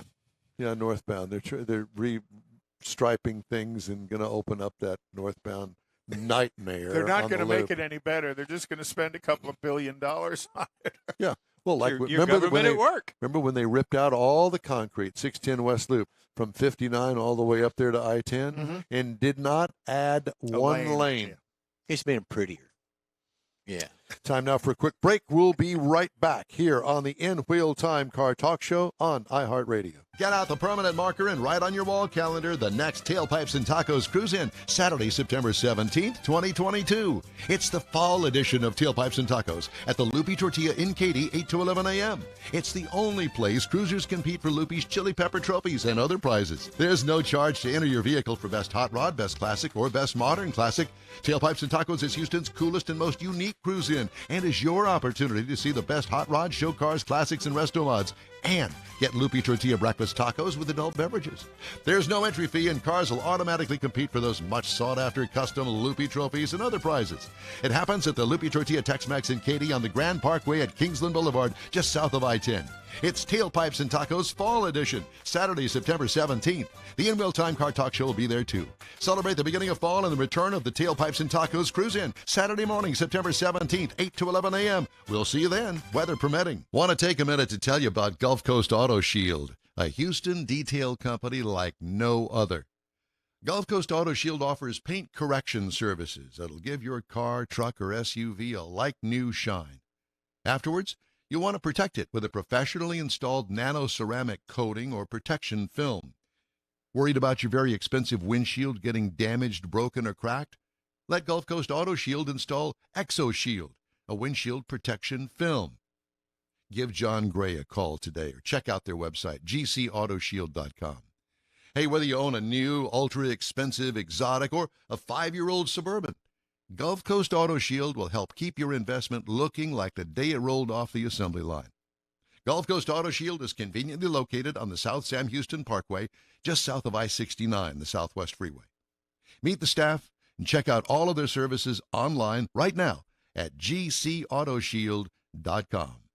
The In-Wheel Time Car Talk Show is now part of the iHeart family. Now you'll have access to 24/7 Car Talk anytime you need a fix. Just download the iHeart Radio app and ask for In-Wheel Time Car Talk, and there we are. Be sure to save us in your iHeart library for instant access. No matter where you are, you have the best Car Talk Show right on your PC, laptop, or mobile device and never have to worry about finding us again. Of course, you can always get access to our video and audio streams via InWheelTime.com and your favorite podcast channel, and all of this is free to you. From the iHeartRadio app, you'll not only hear our Saturday morning live show, but the best shows of the past, updated weekly. Never miss a minute of up-to-date new car reviews, pre-owned reviews, Conrad's Car Clinic, informative interviews, automotive news, and the most fun car talk show on the planet. Just download the iHeartRadio app, search for In-Wheel Time Car Talk, save it to your library, and with a tap of the icon, you'll be in touch with your favorite Car Talk team. In-Wheel Time Car Talk, streaming now on iHeart.com/In-Wheel Time Car Talk. It is the In-Wheel Time Car Talk Show. Coming up, racing superstitions. Boy, I got some ringers here for you. Oh, boy. Haggerty put together this list, and I think that you're going to enjoy it. I'll let you know what it's like to drive the new Ford F-150 Lightning electric truck. Conrad has the car clinic, and later, our favorite car insider, Jack Nerad, about the 2023s and the state of the car industry. We'll also have the stories making automotive news headlines straight ahead on this edition of the In-Wheel Time Car Talk Show. Howdy, along with Mike Out of This World Mars, King Conrad DeLong. We need more Jeff Zekin, always. I'm Don Armstrong. Glad you could join us today. Thank you very much. So, ironically enough, Haggerty comes out. They come out with stories all the time. Oh yeah. I get And- their feed. Yeah. So there was one this week called 13 Racing Superstitions, from red underwear to baloney. Green cars, I think. Green You know, body. that's is an old somewhere in there, racing. too. Yeah, that's But Harry Gant proved that wrong. Number one. Well, let's start at 13. Start at the bottom, work our way yeah. up. That's not the way the story was written. Just to confuse them, because I knew he'd have to go to the I back. thought this was the calendar back day. of the stack. I'm not going to go there. I don't give a crap about that. All right, well, tell us what number one is. Talladega, rumored to be built on a Native American burial ground. I heard that. Yeah. It isn't. The writer says he spent 2 days there investigating. The track, nevertheless, still has a spooky aura. It's the largest, fastest super speedway on NASCAR's calendar, and consequently the site of some horrific crashes. It was the track where 1970 champion Bobby Isaac, one of the most haunted NASCAR, it says here, most haunted NASCAR drivers ever, stopped in the middle of the 1973 race, got out of his car, and quit. Why? Because a voice told him to. Earlier in the race, NASCAR Rookie of the Year Larry Smith died of massive head injuries in a solo crash, but it had not been reported, especially to Isaac, that it was fatal. Oh, back then the cars were way different than they are today. Yeah, Joe Weatherly. I mean, the list goes on and on. $50 bills. This one traced to a moderately superstitious NASCAR driver, Joe Weatherly, who was killed in 1964 at Riverside with two $50 bills in his shirt pocket. His head went outside the Bud Moore Mercury window and struck a retaining wall, killing little Joe instantly. Weatherly was not wearing a shoulder harness and did not have a window net because he was scared of being trapped inside a burning automobile. Wow. And he had indeed caught fire several times before. Lisa Noble said her husband and fellow racer Bill Noble hated $50 bills. He had an aversion to them, she said. Jerry Knapp, IndyCar driver Steve Knapp's dad, was always gigging him by shoving one of those $50 bills in his hand. Oh, thanks. Just throw some voodoo in my Well, car. you know, Three.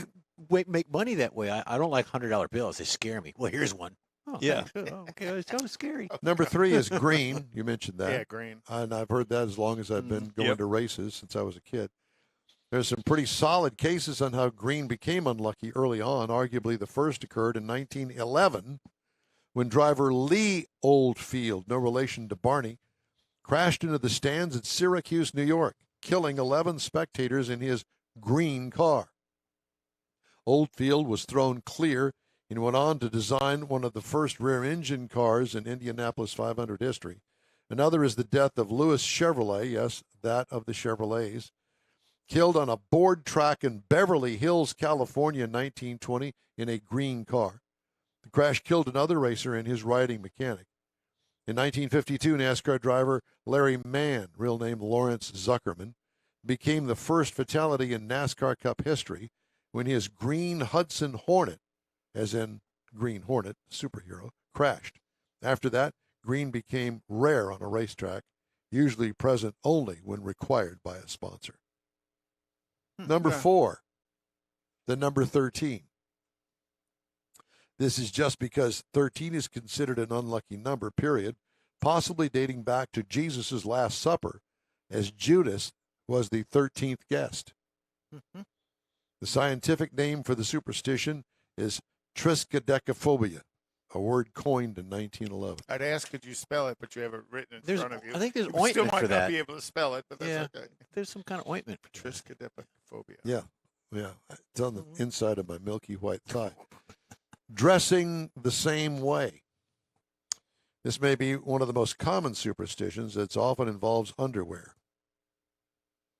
I did not know this. Shut up, Mike. You're down there. I see him Just down keep there. wearing the same underwear over and over again. One racer friend wears the same pair of red underwear, said Lisa Noble. After all of these maybe 30 years, they are now light pinkish.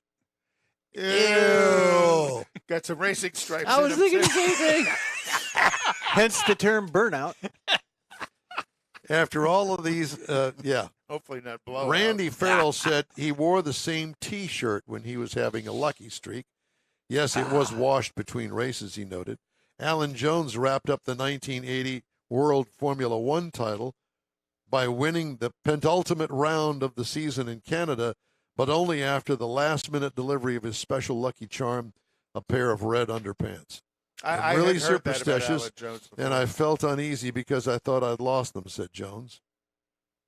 But Bev, his wife, drove to Brands Hatch, where he'd left them in a motorhome, and rushed them to Montreal by special express. Another F1 champ, David Coulthard, was said to be partial to a particular pair of shorts his aunt gave him. Even after they were worn out, he continued to wear them to each race for Well, there good was luck. the ants. There were the ants' shorts. The aunt shorts. They were her shorts. Anyhow, Peanuts. Have you ever heard this? I've that never they're heard this unlucky in a before. track? In a car. Oh, I didn't know that. Oh, Here's the story. You ready? Mhm. It's a rough one, tough one to pin down, but it remains strongly in effect. Randy Farrell had no problem with peanuts, or often just peanut shells, but his racing brother-in-law, Richard Strain, would kick you out of his pits if you were eating peanuts, and he wouldn't sit with you in the stands between races. This one seems to have started as early as 1933. Snopes.com says, a 1933 newspaper article about superstitions held by race car drivers reported that Vernon Orenduff, the New Jersey black-headed motor maniac, refuses to race should a peanut shell drop in his seat. The caption under the photograph that headed the article read, "If you want to make Vern Orenduff, above auto racer, mad at Saturday's auto races at the Spartanburg Fair, just get near his Miller race car Saturday with some peanuts." that's a good So way to get him out of the race. All of his competitors are winging peanuts in his Wee. But it was cemented into law in 1937 when two separate cars involved in serious crashes were supposedly found with peanut shells in the car, in the engine, or in the grill.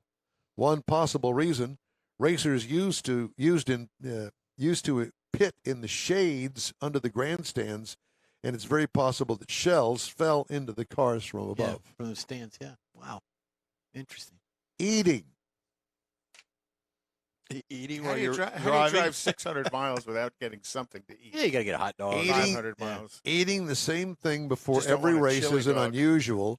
Two-time Daytona 500 winner Sterling Marlin ate a bologna sandwich before both races. And there's food dubbed unlucky. Some late model racers, and for some reason only late model racers, have a thing about chicken bones around the race car, said Dave Arabright. Chicken bones. Never heard that one from any other No. type of racer. Sometimes it's what you don't eat. A legendary sprint car racer, Galen Fox, and his son ate at a McDonald's right before a race and went out and tore up all their equipment. They haven't eaten at a McDonald's before a race in 30 years. Well, with the chicken, they're all Where from like did the you- where did- Carolinas and in the Alabamas. That's chicken central for the United Where States. did you guys eat? Bojangles. Bojangles, I know. Where did you eat when you were on the NHRA tour? Did you guys have a favorite place? Anywhere we could. Didn't matter. Didn't matter. And They weren't ate, driving. and ate crap food. It was awful. Just awful. We ate at the track food. Yeah, but it's not like today where they've got their own kitchens and chefs and things in the side of the entourage. Number 8 is shaving, Conrad. Or not shaving. One big superstition is not shaving on race day. Maybe one reason you see some scruffy-looking racers at driver introductions. It reportedly started in 1936 when sprint car driver George McKenzie was killed in a crash after shaving just before the race. I noticed that with Danica Patrick. Listen, No, let's not even address that. why not? Because we'll all get in trouble. From who? Got that little All the- mustache going. I just on. gotta say that all the mustache. grandmas with the mustaches. Yeah. Good luck charms. Racers hold one dear. 4-time Formula One champ Sebastian Vettel is fond of good luck charms, having filled his race suit pockets with objects as varied as small metal pig to a 1-cent coin that he found on the street in Indianapolis ahead of his F1 race debut in 2007. But most obvious is the way Vettel personalizes his race boots. Catch a glimpse of his footwear just before a race, and you might be able to spot 2 shining pieces of lucky silver given to him by his grandmother, including a medal for St. Christopher, Yeah. the patron saint of travelers, which he puts under his laces. Charlie Turner, a racer from California, tucked a bit of a dead friend sweater in the race car. Oh, we racers are a weird lot, aren't we? And Vettel just retired from F1. Yep. This will be his final year. And didn't someone give, or Earnhardt used to tape pennies to the dashboard? Oh, yeah, Somebody would yeah. say lucky penny. He would tape Well, to the it dashboard. was the there was a lucky penny that he taped to a dashboard that was given to him by a special needs Right, kid that had that's it. visited the pit, and that's the year he won Daytona. And I think John Force has taken ashes of family members down the track for runs. I think that's been done too. Lucky helmet. Every driver who has ever won has a lucky helmet, the one he or she was wearing when they won the race. The best known example, Alberto Ascari, two-time world champion, had a favorite blue helmet, which he would not allow anyone else to handle. He made an exception after his crash in Monaco in 1955 when the helmet was damaged. Rather than get a new one and paint it blue, he decided to have his old one repaired. It was in the shop when at Monza, Ascari was killed in a testing crash wearing his friend Eugenio Castellotti's white helmet. Mm-hmm. Well, and you always see who's the girl follows Lewis Hamilton around in F1. She's always got his helmet bag on, the little blonde girl. She's, Yeah. I don't know. I don't watch it. She's like a little robot. We know. Yeah. Following. Don't really care. Handshakes. That's why I bring it up. Probably the closest thing this person had to a superstition was always shaking the hand of a crew chief on the grid before the battle started, according to Bill Adam. This is most common of superstition, shaking hands or not shaking hands if you happen to win without doing it. Getting in on a particular side of the car. It's kind of funny these days. Is the window open? Yeah. Well, yeah, if there is a window. Because now some of them are just You got to crawl through it. panels, Yeah. you know. Crawl into the car the same way every time and put my gloves on the left first, then right. If it didn't feel good, I'd get out and do it again, said Randy Farrell. I once had a teammate who would only climb into his open wheel car from the left, never the right.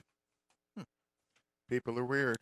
And finally, the Superstitious. biggest superstition is the absolute and conscious avoidance of superstitions.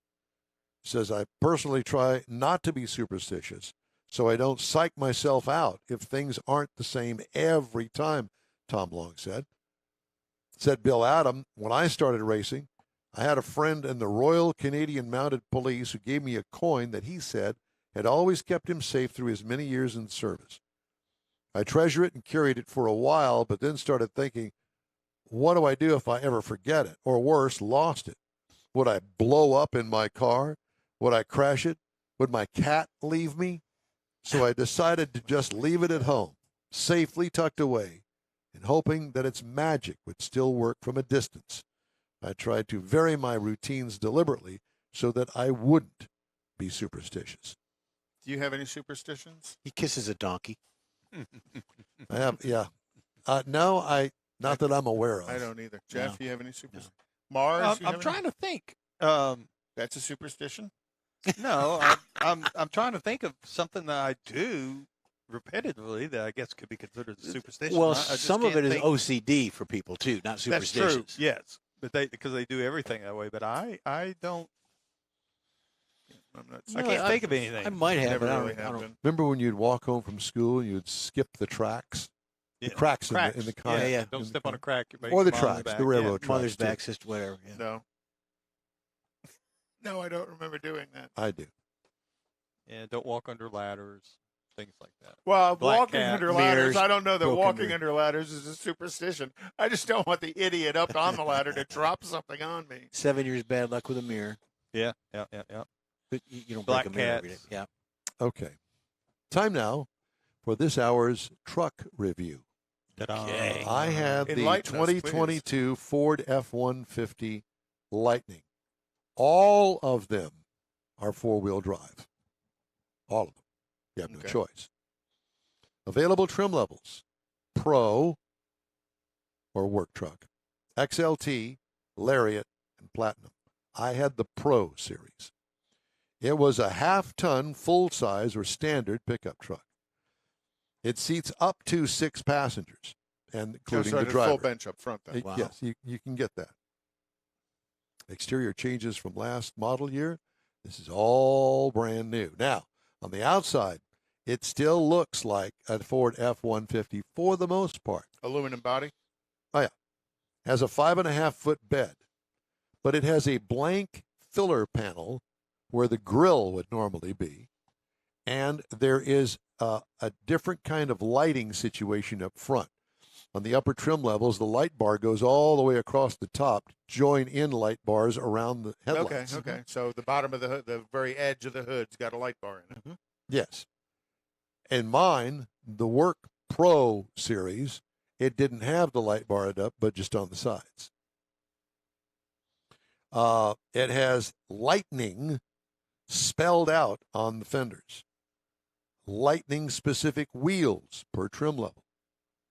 The charge port is on the left front fender. But if you look at the right front fender, it looks like the same door on the left front fender. And what's under it? Nothing. It's just an emblem. Oh, okay. Basically an emblem. What I liked about it, I liked the lighting up front, exclusive to Lightning, but still retains the gas-powered body overall. What could use improvement? Nothing. I don't know. Come up with something. I didn't get the full tilt platinum version of it. I got the work truck. But it's basically the same. It goes down the same assembly line. Interior highlights. The Pro Series is work equipped with rubber floor. Oh yeah, okay. Now, not rubber floor mats. Just a rubber floor, which Rubber just floor. makes it easier to clean if you're in a muddy environment. Right. And that's what you would want. However, I'm sure that it's not leather. They call it something else. But the seating is Pleather. leather shoes. Yes, that kind of thing. It Again, felt probably easier to clean. it felt leatherish. But if I was going to buy a work truck, it would not be leather. No, I wouldn't buy leather, but I'd buy some kind of a Durable. vinyl because I wouldn't want cloth because if you're getting in and out. Black cloth seats. But if you're getting in and out and you're muddy, the cloth will absorb Clean it right up. the schmutz. The new cloth, it doesn't do that, Okay. and it breathes. In Houston, Texas, it's good. Not heavy. Non-electric seating is not adjustable except for forward and back. But it's a work truck, so they're driving price. Yes, I And understand. without electric I seats, it understand, brings but that the I price have to down. tell you, Mars, when's the last time you had a manual seat in a press car? I Don't know don't know. because I can't recall. I had some that's got the manual tilt on the back. Yes, So but the within base is the electric. press fleet, you had the Pro. Do they have other levels within the press fleet? you're running around? not paying attention. No, and the press fleet probably not. I don't know. In the press fleet, I just don't Well, I know. imagine Jack probably got the platinum, but we'll talk to him in a bit. Yeah, he Yeah, we probably will. did. That Jay, he's a great guy. The frunk is handy and lockable, where the engine normally would be. Front trunk. The frunk. I like that word. Like It's to a new say it. name. It's a new word in Webster's. And it's water resistant up there, so you so can you put your fill it with suitcase beer in and it. ice. Well, there's Yeah, a and you commercial. can do that. There's a Mach-E There's a drain commercial. up Yep. there, as a matter of fact. By the way, the infotainment system contains lightning-specific readouts, including payload scales. Cool. Oh wow! So it recognizes How if you're much weight towing you a got in trailer and how much it's using juice to move it along. And I guess same thing for the payload. But I didn't haul anything, so it wouldn't. There's nothing back there. So You what's it didn't gonna- even haul donkey. I was thinking this. I could be hauling Monty donkey. the donkey. Now I have a donkey connection. Arse. What I liked about it, the Pro Power onboard feature that can power tools and other electric Oh, things. that's a great idea. What could use improvement? Not sure I'd order the faux leather seating in a work truck. But yours had the upgraded battery power pack on it. Getting to that. Engine, dual E motor, front and rear, transverse mounted, 580 horsepower with the extended range battery, less without the extended range. Targeted torque is 775. Oh my gosh! Listen, you mat the throttle on this thing, you better hang on. I'm telling you. You're going forward, it's huh? a truck. In a truck. Direct drive, Yeah. no transmission. Tow rating, 7,700 pounds max. Haul rating is about 1 ton. Okay, now here's where it gets interesting. Miles per gallon, up to 320 miles per gallon per charge is what is printed with the extended range battery. At a 90% charge, over 174.8 miles, I started with 275-mile charge, and I left it with a 50-mile charge after going 174 miles. Now, you do the math. 220. Okay. Ish. Yeah, what could use 220 improvement? I finish. don't know. I'm sure the guy who came to pick it up was thrilled with you giving it to him. Oh, with a my dead God. battery. And guess what? The thing says you've got only 50 miles left on the charge. As I pulled into the driveway where I parked the car, and I told Jim Bob, Yeah. I said, I am so sorry. He says, don't worry about it. I'll feather it up to Intercontinental Airport and let Ken Peabody worry about it. I can only imagine. They probably hate me now. Ride and handling. Rides more like a car because it has an independent rear suspension, unlike other Ford F-150s. Wow. Well, yeah, it's easy to do because you drive an electric. Well, yeah. And why would you have? don't have a rear differential. No, you don't got have an electric motor with right. half shaft. And it rides great. Seriously. Well, imagine, yeah, because you got the different suspension under it. That Plus, it's pretty weighty, and the weight is low in the chassis. So, a lot of you things can work to distribute its it out advantage, pretty yeah. easy. So, MSRP starting at $39,974, and I'm going to do a story on that price because it is no longer that price. Okay, $39,974. Now, the Rapid Red paint was $495. The dual e-motor extended range battery is $10,000 extra. Tow technology package, $1,950. Pro Power onboard, $1,070. Max trailer tow package, $825. Bedliner spray-in, $595. So for a total with the delivery and destination fee, $56,604. Not a bad price Yeah. for a full-size truck. Exactly.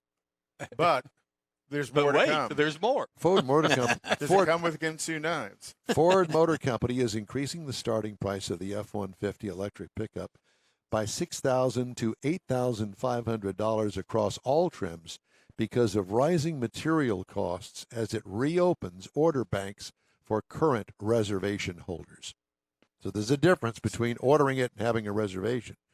The entry pro level trim gets the biggest price increase, up 17%. Remember what I told you? $39,974. Now it's going to be $48,769, Wow. including a $17.95 shipping fee.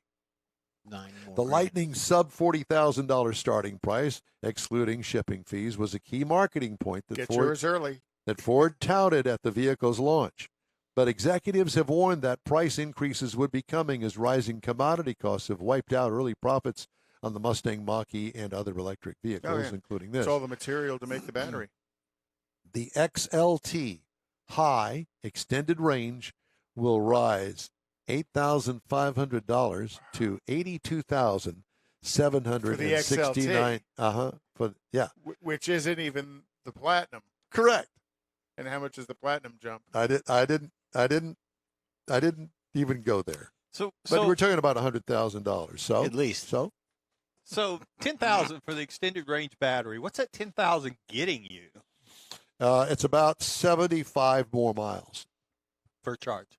per charge. Per 100% charge. And you typically Ford has won't seen charge it to strong 100%. demand for the Lightning. It capped reservations at around 200,000 late last year ahead of the pickup's launch this year. Ford says it has sold 4,400 Lightnings to date since deliveries began in May. They're cranking them out as fast as they can. Yeah, but but they still have the same restrictions they do about building everything else. 200,000 on order. Any recalls on them? Not yet. Not a lot to They go. haven't delivered them yet to recall them. Well, that's true. They're in the process of doing that. And this was the only one that he had in the press fleet, and I got it, and I was proud of that. And I thank And you. you didn't get it for a full week. You only got it for a few days, huh? No, I got it for a whole did week. you? Yeah. So I You appreciate didn't it. because you I live out didn't, in the boonies. They can't get out there and back. Yeah, I can. Did make it over there. But I didn't charge it. I had 2 cars, so I didn't charge it. And you know, it goes from you got 100 miles left to ding, 50 miles left. Well, what the hell happened to the 50 miles in there? So when it dings, does it start telling you where charging stations are? No, it does. You have to go in there and look for them if that's what you want to do. does It it- just tells you it's time to charge it. Or does a big lemon drop for a pucker factor come up on that? Yeah, pretty much, because I was puckering. and I apologized to Jim Bob. I said, listen, man, I'm Range really anxiety. sorry. Yeah. Doesn't exactly. sound like Jim Bob had range anxiety. No, he gets paid by the hour, so he don't care. The In-Wheel Time Car Show streams on iHeart, the iHeart app, Facebook, YouTube, and InWheelTime.com. Podcasts are available from your favorite podcast channel. In-Wheel Time Car Talk Show continues right after this quick break. Get out the permanent marker and write on your wall calendar the next Tailpipes and Tacos Cruise In, Saturday, September 17th, 2022. It's the fall edition of Tailpipes and Tacos at the Lupi Tortilla in Katy, 8 to 11 a.m. It's the only place cruisers compete for Lupi's Chili Pepper trophies and other prizes. There's no charge to enter your vehicle for Best Hot Rod, Best Classic, or Best Modern Classic. Tailpipes and Tacos is Houston's coolest and most unique cruise in and is your opportunity to see the best hot rods, show cars, classics, and resto mods. And get Lupi Tortilla breakfast tacos with adult beverages. There's no entry fee, and cars will automatically compete for those much sought-after custom Lupi trophies and other prizes. It happens at the Lupi Tortilla Tex-Mex in Katy on the Grand Parkway at Kingsland Boulevard, just south of I-10. It's Tailpipes and Tacos Fall Edition, Saturday, September 17th. The In-Wheel Time Car Talk Show will be there, too. Celebrate the beginning of fall and the return of the Tailpipes and Tacos Cruise In, Saturday morning, September 17th, 8 to 11 a.m. We'll see you then, weather permitting. Want to take a minute to tell you about Gulf Coast Auto Shield, a Houston detail company like no other. Gulf Coast Auto Shield offers paint correction services that'll give your car, truck, or SUV a like-new shine. Afterwards, you want to protect it with a professionally installed nano-ceramic coating or protection film. Worried about your very expensive windshield getting damaged, broken, or cracked? Let Gulf Coast Auto Shield install ExoShield, a windshield protection film. Give John Gray a call today or check out their website, gcautoshield.com. Hey, whether you own a new, ultra-expensive, exotic, or a 5-year-old Suburban, Gulf Coast Auto Shield will help keep your investment looking like the day it rolled off the assembly line. Gulf Coast Auto Shield is conveniently located on the South Sam Houston Parkway, just south of I-69, the Southwest Freeway. Meet the staff and check out all of their services online right now at gcautoshield.com. The In-Wheel Time Car Talk Show is now part of the iHeart family. Now you'll have access to 24/7 Car Talk anytime you need a fix. Just download the iHeart Radio app and ask for In-Wheel Time Car Talk, and there we are. Be sure to save us in your iHeart library for instant access.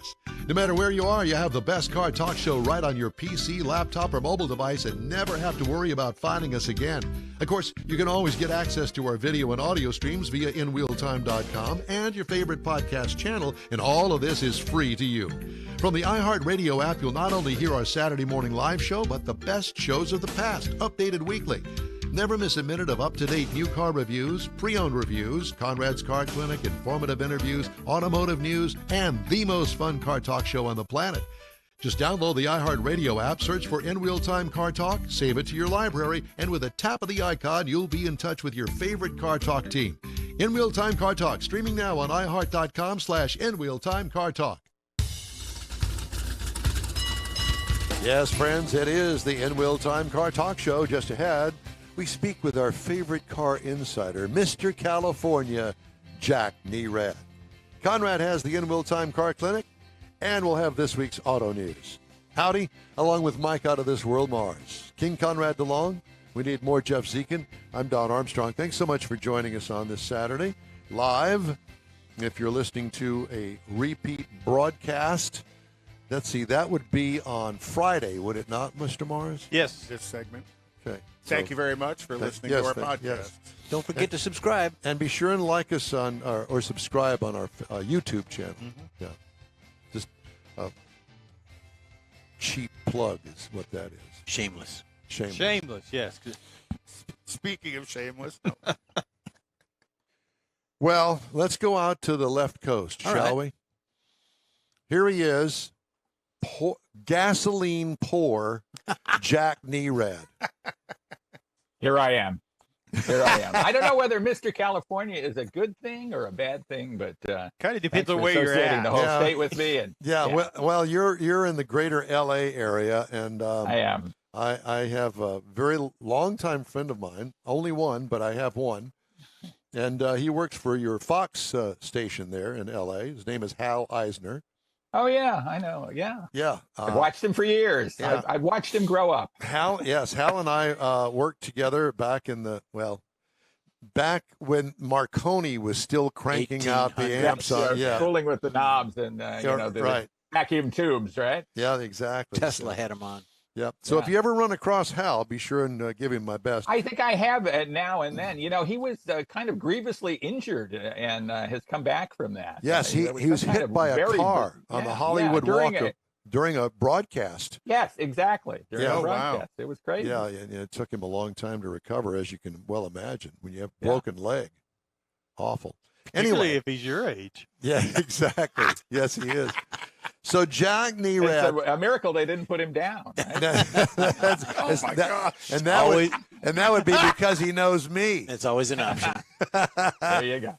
So Jack, the state of the car industry hasn't changed much since we last spoken, but I think that more attention has been placed on the fact that it seems as though that car dealerships will never have the inventory ever again that they once had because they figured out how to make money without all the inventory. You know, I'm not sure I agree with it, Don. And the reason being is car dealers don't control supply, and they never have, and they never will, because manufacturers are all about building cars. They have these giant plants that invest, cost $500 million typically to build, and they have to keep them running. So if they're not running, they're not making a ton of money. What you reported on earlier about Ford raising the prices is an indication of that. Ford raising prices on Lightning because they can, and they want to capture what was actually going to dealers, right? I mean, people were paying over MSRP for those vehicles, so they up the MSRP. So Ford gets to capture some of that rather than the dealer.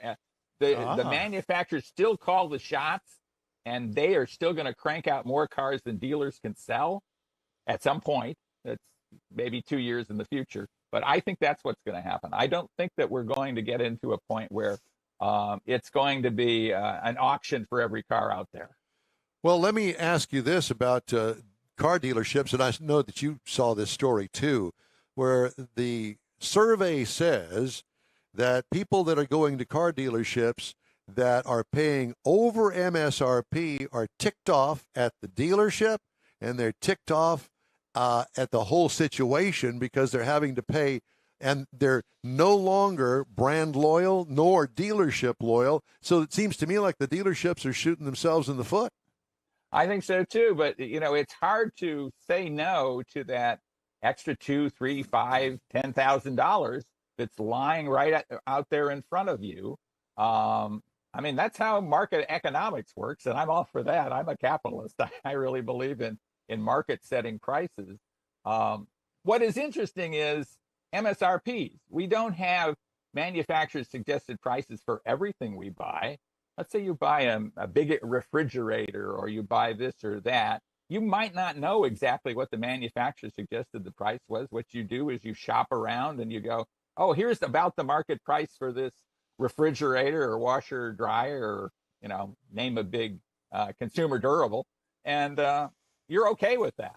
So if you're paying over MSRP, you're paying over a fictitious thing in the first place, because the MSRP is just established by the manufacturer kind of to set a playing field and actually to set the negotiation point for the dealer. It kind of helps the dealer. Kind of a conversation starter. Yeah, exactly. It's like, okay, we're here. Typically, they've got, when you walk into the dealer, you want to go down from the MSRP. that's still going to leave the dealer some profit depending on how far down you go. Well, it seems to me, is there a It's an law? interesting process. It is a law. It's a law that dates back. Well, actually, it was a senator named Monroney who is responsible for the law that created the Monroney label that's on every new car. Well, and that sets that price. And that kind of moves to the new world the car dealers are living in. You know, they're selling vehicles straight off the truck. They're not incurring floor plan expense.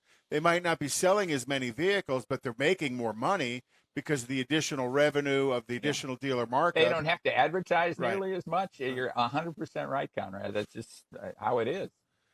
And this is kind of fat times for dealers, but it will not last, is my prediction. I think we're going to go back to a situation where we have a lot more supply, again, than buyers out there, and we're going to see vehicles go into fleet, incentives. It'll all come back. As the pendulum swings, because right now they have, and Don did a story on this much earlier, they have no days supply, so the price goes up. You know, the same thing with the manufacturer. When they have 100 days supply, now the manufacturer starts offering $2,000, $3,000, $5,000 rebates on it, which eats into their profits as well. So the manufacturers are kind of happy at the moment too. So, Jack, what do you think is going to happen here in the near future? I see that, Chaos. Electric vehicles, they're selling more of them. There seems to be more interest in electric vehicles, but really nothing has really changed about the electric vehicles. We're still faced with the same charging situation where there aren't enough charging stations. There's range anxiety. All of those things that were negative about electric vehicles, that all is still there. And the manufacturers, though, are starting to come out with electric vehicles. The Ford Lightning F-150, there's a perfect example. So do you think that it's going to be a short-lived phenomenon? Do you think that it's going to be really kind of dividing up more of the buyers? In other words, you'll just have some that are set on gasoline, some that aren't so set on the electric, but let's try it. Where do you think that things are going to go with sales? Well, I think a lot of it has to do with fuel prices, because the reason we've seen this burst of interest in electrics is fuel prices, gasoline prices have gone crazy, right? I mean, they've mitigated some now, but they're still, much worse than they were a year or 18 months ago, certainly 2 years ago. Yep. So that is part of it.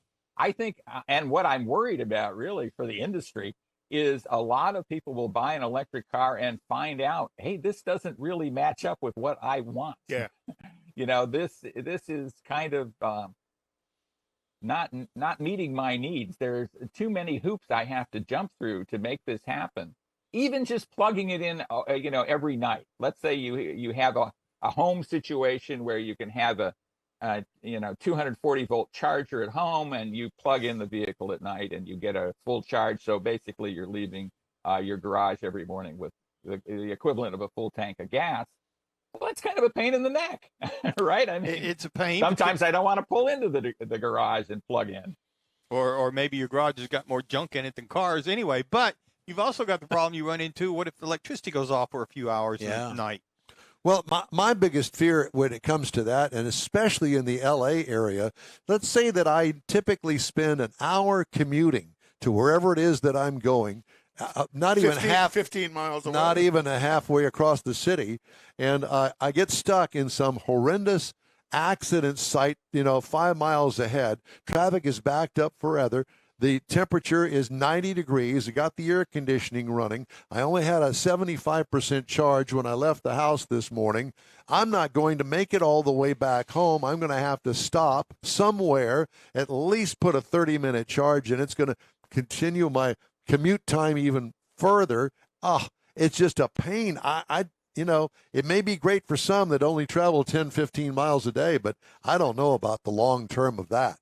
I really think, consumers have to look at what is your typical use case, and what are you willing to put up with to have an electric vehicle? And I have a lot of people come to me and ask me these questions, and I go, well, think about it a lot, because it's not like having a gasoline car. It seems like it's kind of the same, but it's very, very different in terms of how you refuel and how convenient that is, right? I mean, Right. you've experienced that. Even if you do a quick charge and you and you have a quick charge thing that will throw a lot of electricity into the vehicle, and the vehicle can accept that pretty fast, you might be staying at that quick charge station for 40 minutes, an hour. That's if it's open when you pulled up, but nobody's plugging in when you're there. I mean, that whole public charging situation and fast charging situation, you can't do a fast charge at home. Nobody has that kind of electrical at their home. Power coming in, right? So it's a very difficult kind of thing to think that we're going to have giant adoption, and that's if price was in parity with gasoline vehicles, which it's not. I mean, you're paying this giant premium for something that's less convenient for most people. For some people, it's great. They plug in every night. They're fine with it. They drive 100 miles a day or less, and they never go to the gas station. There are people who do that with one or more of their cars. I think an electric can be a great second car or a great supplement to your gasoline car, but I don't think it's going to replace every gasoline car in the short term. Given what we have. How much is the price of gas out there today, Jack? It's come down a bit. I have paid as much as $6.50 a gallon for gasoline here at one of the big box stores. I think it's under $6 now, maybe $5.50, something like that, $5.50, $5.59 at a typical station out here. It's still much, much higher than it was 2 years ago, of course.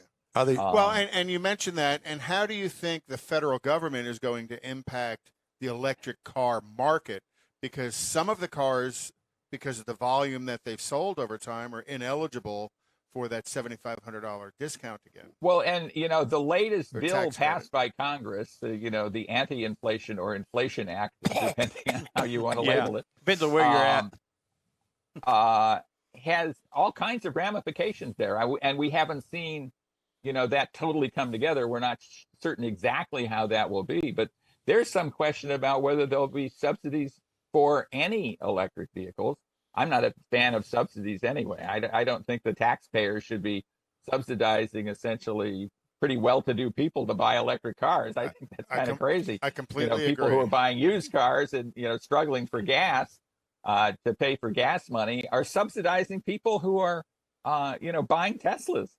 Or not anymore, but they had. Right. And they're subsidizing people who are buying expensive electric cars from luxury brands. I think that's crazy. Well, Jack, that's kind of the whole problem with this situation. It's not really consumer driven.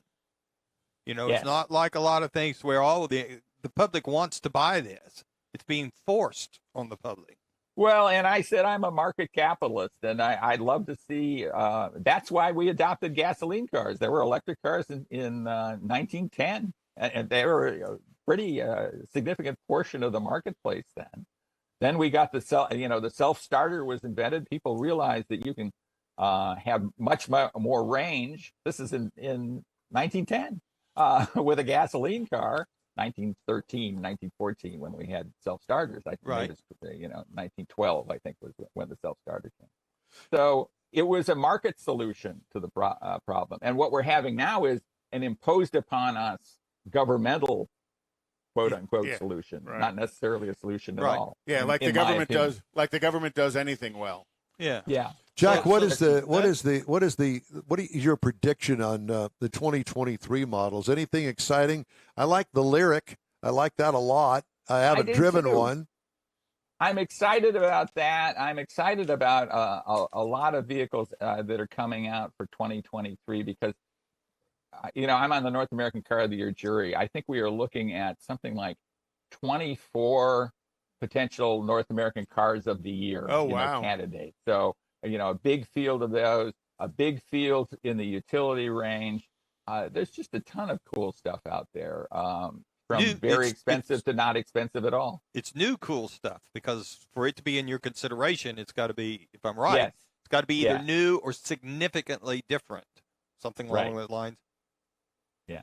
And so when do you get the final list, and when do you decide what's going to be the car of the year? We are just voting on the semifinal group. So this is we're voting. We're eliminating some vehicles. So we will consider, and we do a drive event in October where we will consider, I think, something like a dozen cars, a dozen utilities, and then all the trucks. There aren't that many trucks this year. There aren't that many all new trucks. Ford Lightning is certainly the odds-on favorite in that segment. Well, speaking of trucks, what's happened with the Cybertruck from Tesla? Well, it kind of drifts in and out, right? I mean, Tesla is interesting because they don't have traditional PR that we're used to dealing with. I mean, their PR is when Elon Musk decides to send a tweet, and he hasn't been tweeting about the Cybertruck very much. I think what he's looking at, or what that company is looking at, number one, Tesla's never launch on time anyway. But number two, there's a ton of really good competition there. And does he want to wade into that? Or does Tesla want to wade into that? I think is the question, because, you know, you guys live in a big pickup truck market. Oh, yeah. You know, there's a lot of pickup trucks certainly sold here in Southern California too. But I scratch my head and go, who's going to buy all these electric pickup trucks? I mean, I love the Lightning. I had the Lightning for a week. I enjoyed it. I think it was cool. Am I going to spend $100,000 on a Lightning? I don't know. Good question. Well, my opinion is I think Elon is spending all of his Cybertruck money on Twitter. Yeah, he just sold a bunch of stock. He sold 7 million shares of Tesla stock, trying to fund Twitter. It was obviously something I said. Maybe I. You have an impact on the industry, Jack. So, have you driven the Lightning, Jack? Have you? I have pretty extensively, actually, and I like it. I mean, it's hard not to like electrics for what they do. It's hard not to like the quietness of them, the amount of power, you know, especially initial power that they have. Then you get to thinking about living with them day by day, though. And that's where I kind of trip up. Others might not trip up. But, you know, a guy who's another fairly prominent automotive journalist that I was talking to this week has ordered one. He can't wait to get it. He's excited about having it. There's a lot to like about it. To me, they're all luxuries. If you're buying an electric vehicle, you're buying a luxury. Even the least expensive of them, you know, a Chevy Bolt, in a way, is a luxury vehicle compared to what you could get in a gasoline vehicle of the similar size and capability. I also had a chance to drive the Lightning this past week. Really liked it a lot.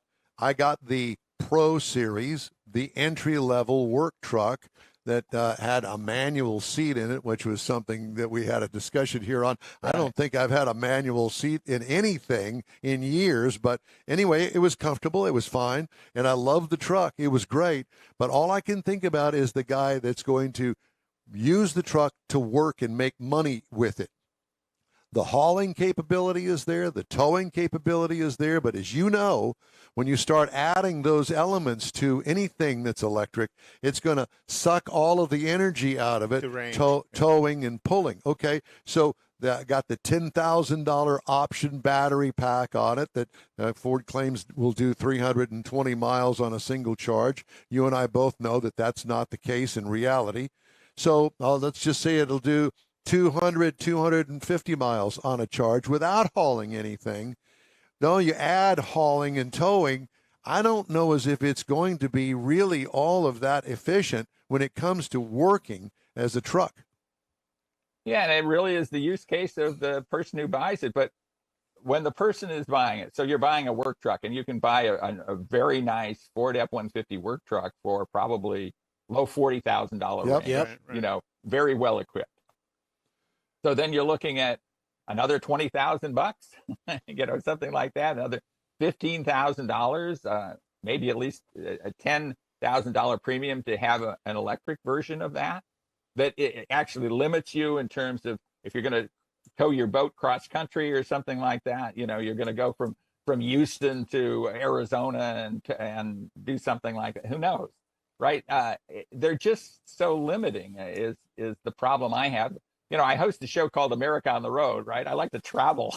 I I like road trips, and so the limitation on the road trips you can take is a major problem, I think, with electrics, and will continue to be for a period of time until we have batteries that can charge so quickly that it's kind of analogous to filling up with a tank of gas. If you can, get a big charge in 5 or 10 minutes, then I think you have something. But if you have to wait somewhere for 40 minutes just to throw, 50% capacity into your battery, I mean, that's a no-go for me. The level of charge is kind of got to be controlled a little bit about the level of safety, because these overcharged batteries in some of these electrics is where some of these thermal events are happening as well. I know a number of them have been recalled because of that.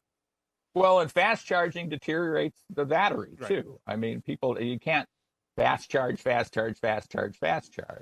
can do that occasionally when you're making a cross-country trip, but repetitively, the infrastructure isn't out there either. And I think the government has waded into infrastructure and kind of screwed that up. I mean, if it were just driven by the market and a profit motive, I think we'd have a better situation than what we see with the infrastructure as well. So it's kind of like when you said that, it kind of dawned on me, because you're out there in Southern California, like here in Houston.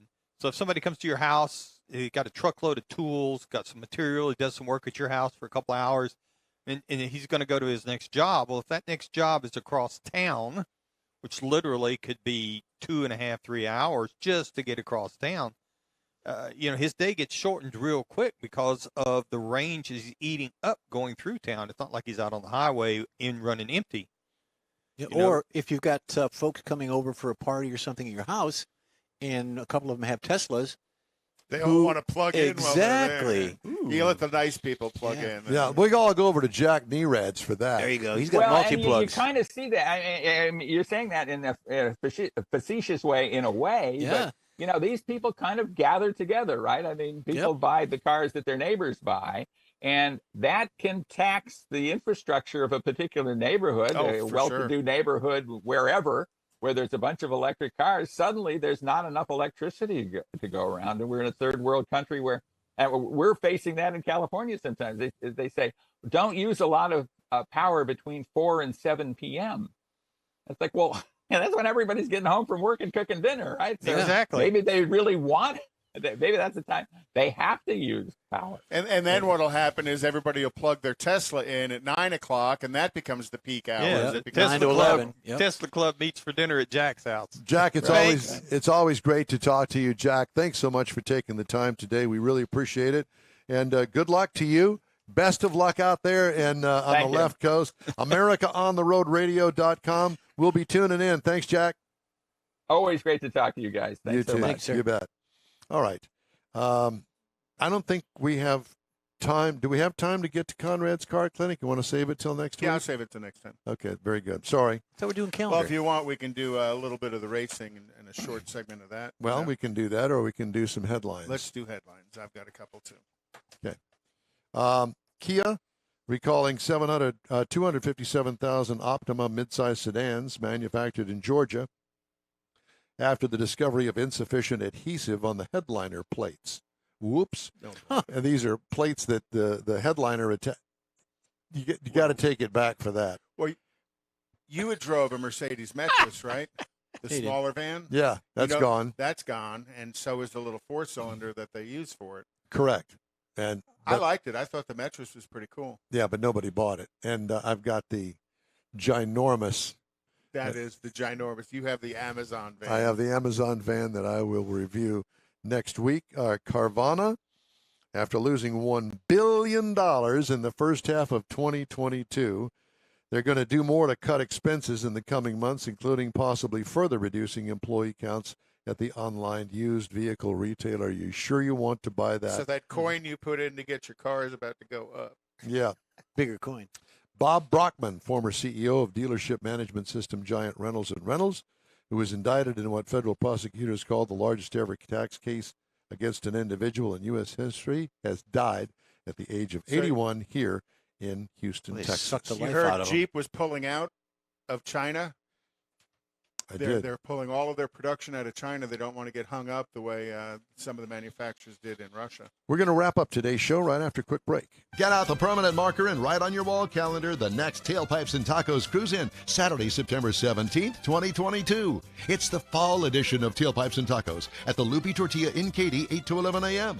It's the only place cruisers compete for Lupi's Chili Pepper trophies and other prizes. There's no charge to enter your vehicle for Best Hot Rod, Best Classic, or Best Modern Classic. Tailpipes and Tacos is Houston's coolest and most unique cruise in and is your opportunity to see the best hot rods, show cars, classics, and resto mods. And get Lupi Tortilla breakfast tacos with adult beverages. There's no entry fee, and cars will automatically compete for those much sought-after custom Lupi trophies and other prizes. It happens at the Lupi Tortilla Tex-Mex in Katy on the Grand Parkway at Kingsland Boulevard, just south of I-10. It's Tailpipes and Tacos Fall Edition, Saturday, September 17th. The In Real Time Car Talk Show will be there too. Celebrate the beginning of fall and the return of the Tailpipes and Tacos Cruise In, Saturday morning, September 17th, 8 to 11 a.m. We'll see you then, weather permitting. Want to take a minute to tell you about Gulf Coast Auto Shield, a Houston detail company like no other.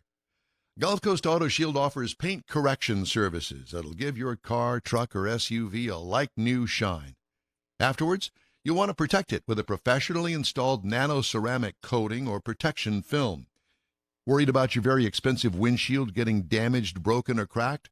Let Gulf Coast Auto Shield install ExoShield, a windshield protection film. Give John Gray a call today or check out their website, gcautoshield.com. Hey, whether you own a new, ultra-expensive, exotic, or a 5-year-old Suburban, Gulf Coast Auto Shield will help keep your investment looking like the day it rolled off the assembly line. Gulf Coast Auto Shield is conveniently located on the South Sam Houston Parkway, just south of I-69, the Southwest Freeway. Meet the staff and check out all of their services online right now at gcautoshield.com. The In Wheel Time Car Talk Show is now part of the iHeart family. Now you'll have access to 24/7 Car Talk anytime you need a fix. Just download the iHeart Radio app and ask for In Wheel Time Car Talk, and there we are. Be sure to save us in your iHeart library for instant access. No matter where you are, you have the best Car Talk Show right on your PC, laptop, or mobile device and never have to worry about finding us again. Of course, you can always get access to our video and audio streams via InWheelTime.com and your favorite podcast channel, and all of this is free to you. From the iHeart Radio app, you'll not only hear our Saturday morning live show, but the best shows of the past, updated weekly. Never miss a minute of up-to-date new car reviews, pre-owned reviews, Conrad's Car Clinic, informative interviews, automotive news, and the most fun car talk show on the planet. Just download the iHeart Radio app, search for In Wheel Time Car Talk, save it to your library, and with a tap of the icon, you'll be in touch with your favorite Car Talk team. In Wheel Time Car Talk, streaming now on iHeart.com/In Wheel Time Car Talk. I think. Well, that's a wrap for this week's In Wheel Time Car Talk Show. Just in time. When you're on Facebook, check out our page, give us a like, tell your friends about us, share our junk if you would, please. You'll get Conrad's Unicorn Hunting features, along with all things automotive all week long, for free. That includes new car reviews, upcoming events, cruise-ins, racing events, and other goodies. You can find the In Wheel Time Car Talk Show 24/7 on the iHeart Radio app. In Wheel Time can be heard and seen live on Facebook, YouTube, and on InWheelTime.com. Every Saturday, 8 to 11 Central, 30-minute podcasts are available from your favorite podcast providers 7 days a week.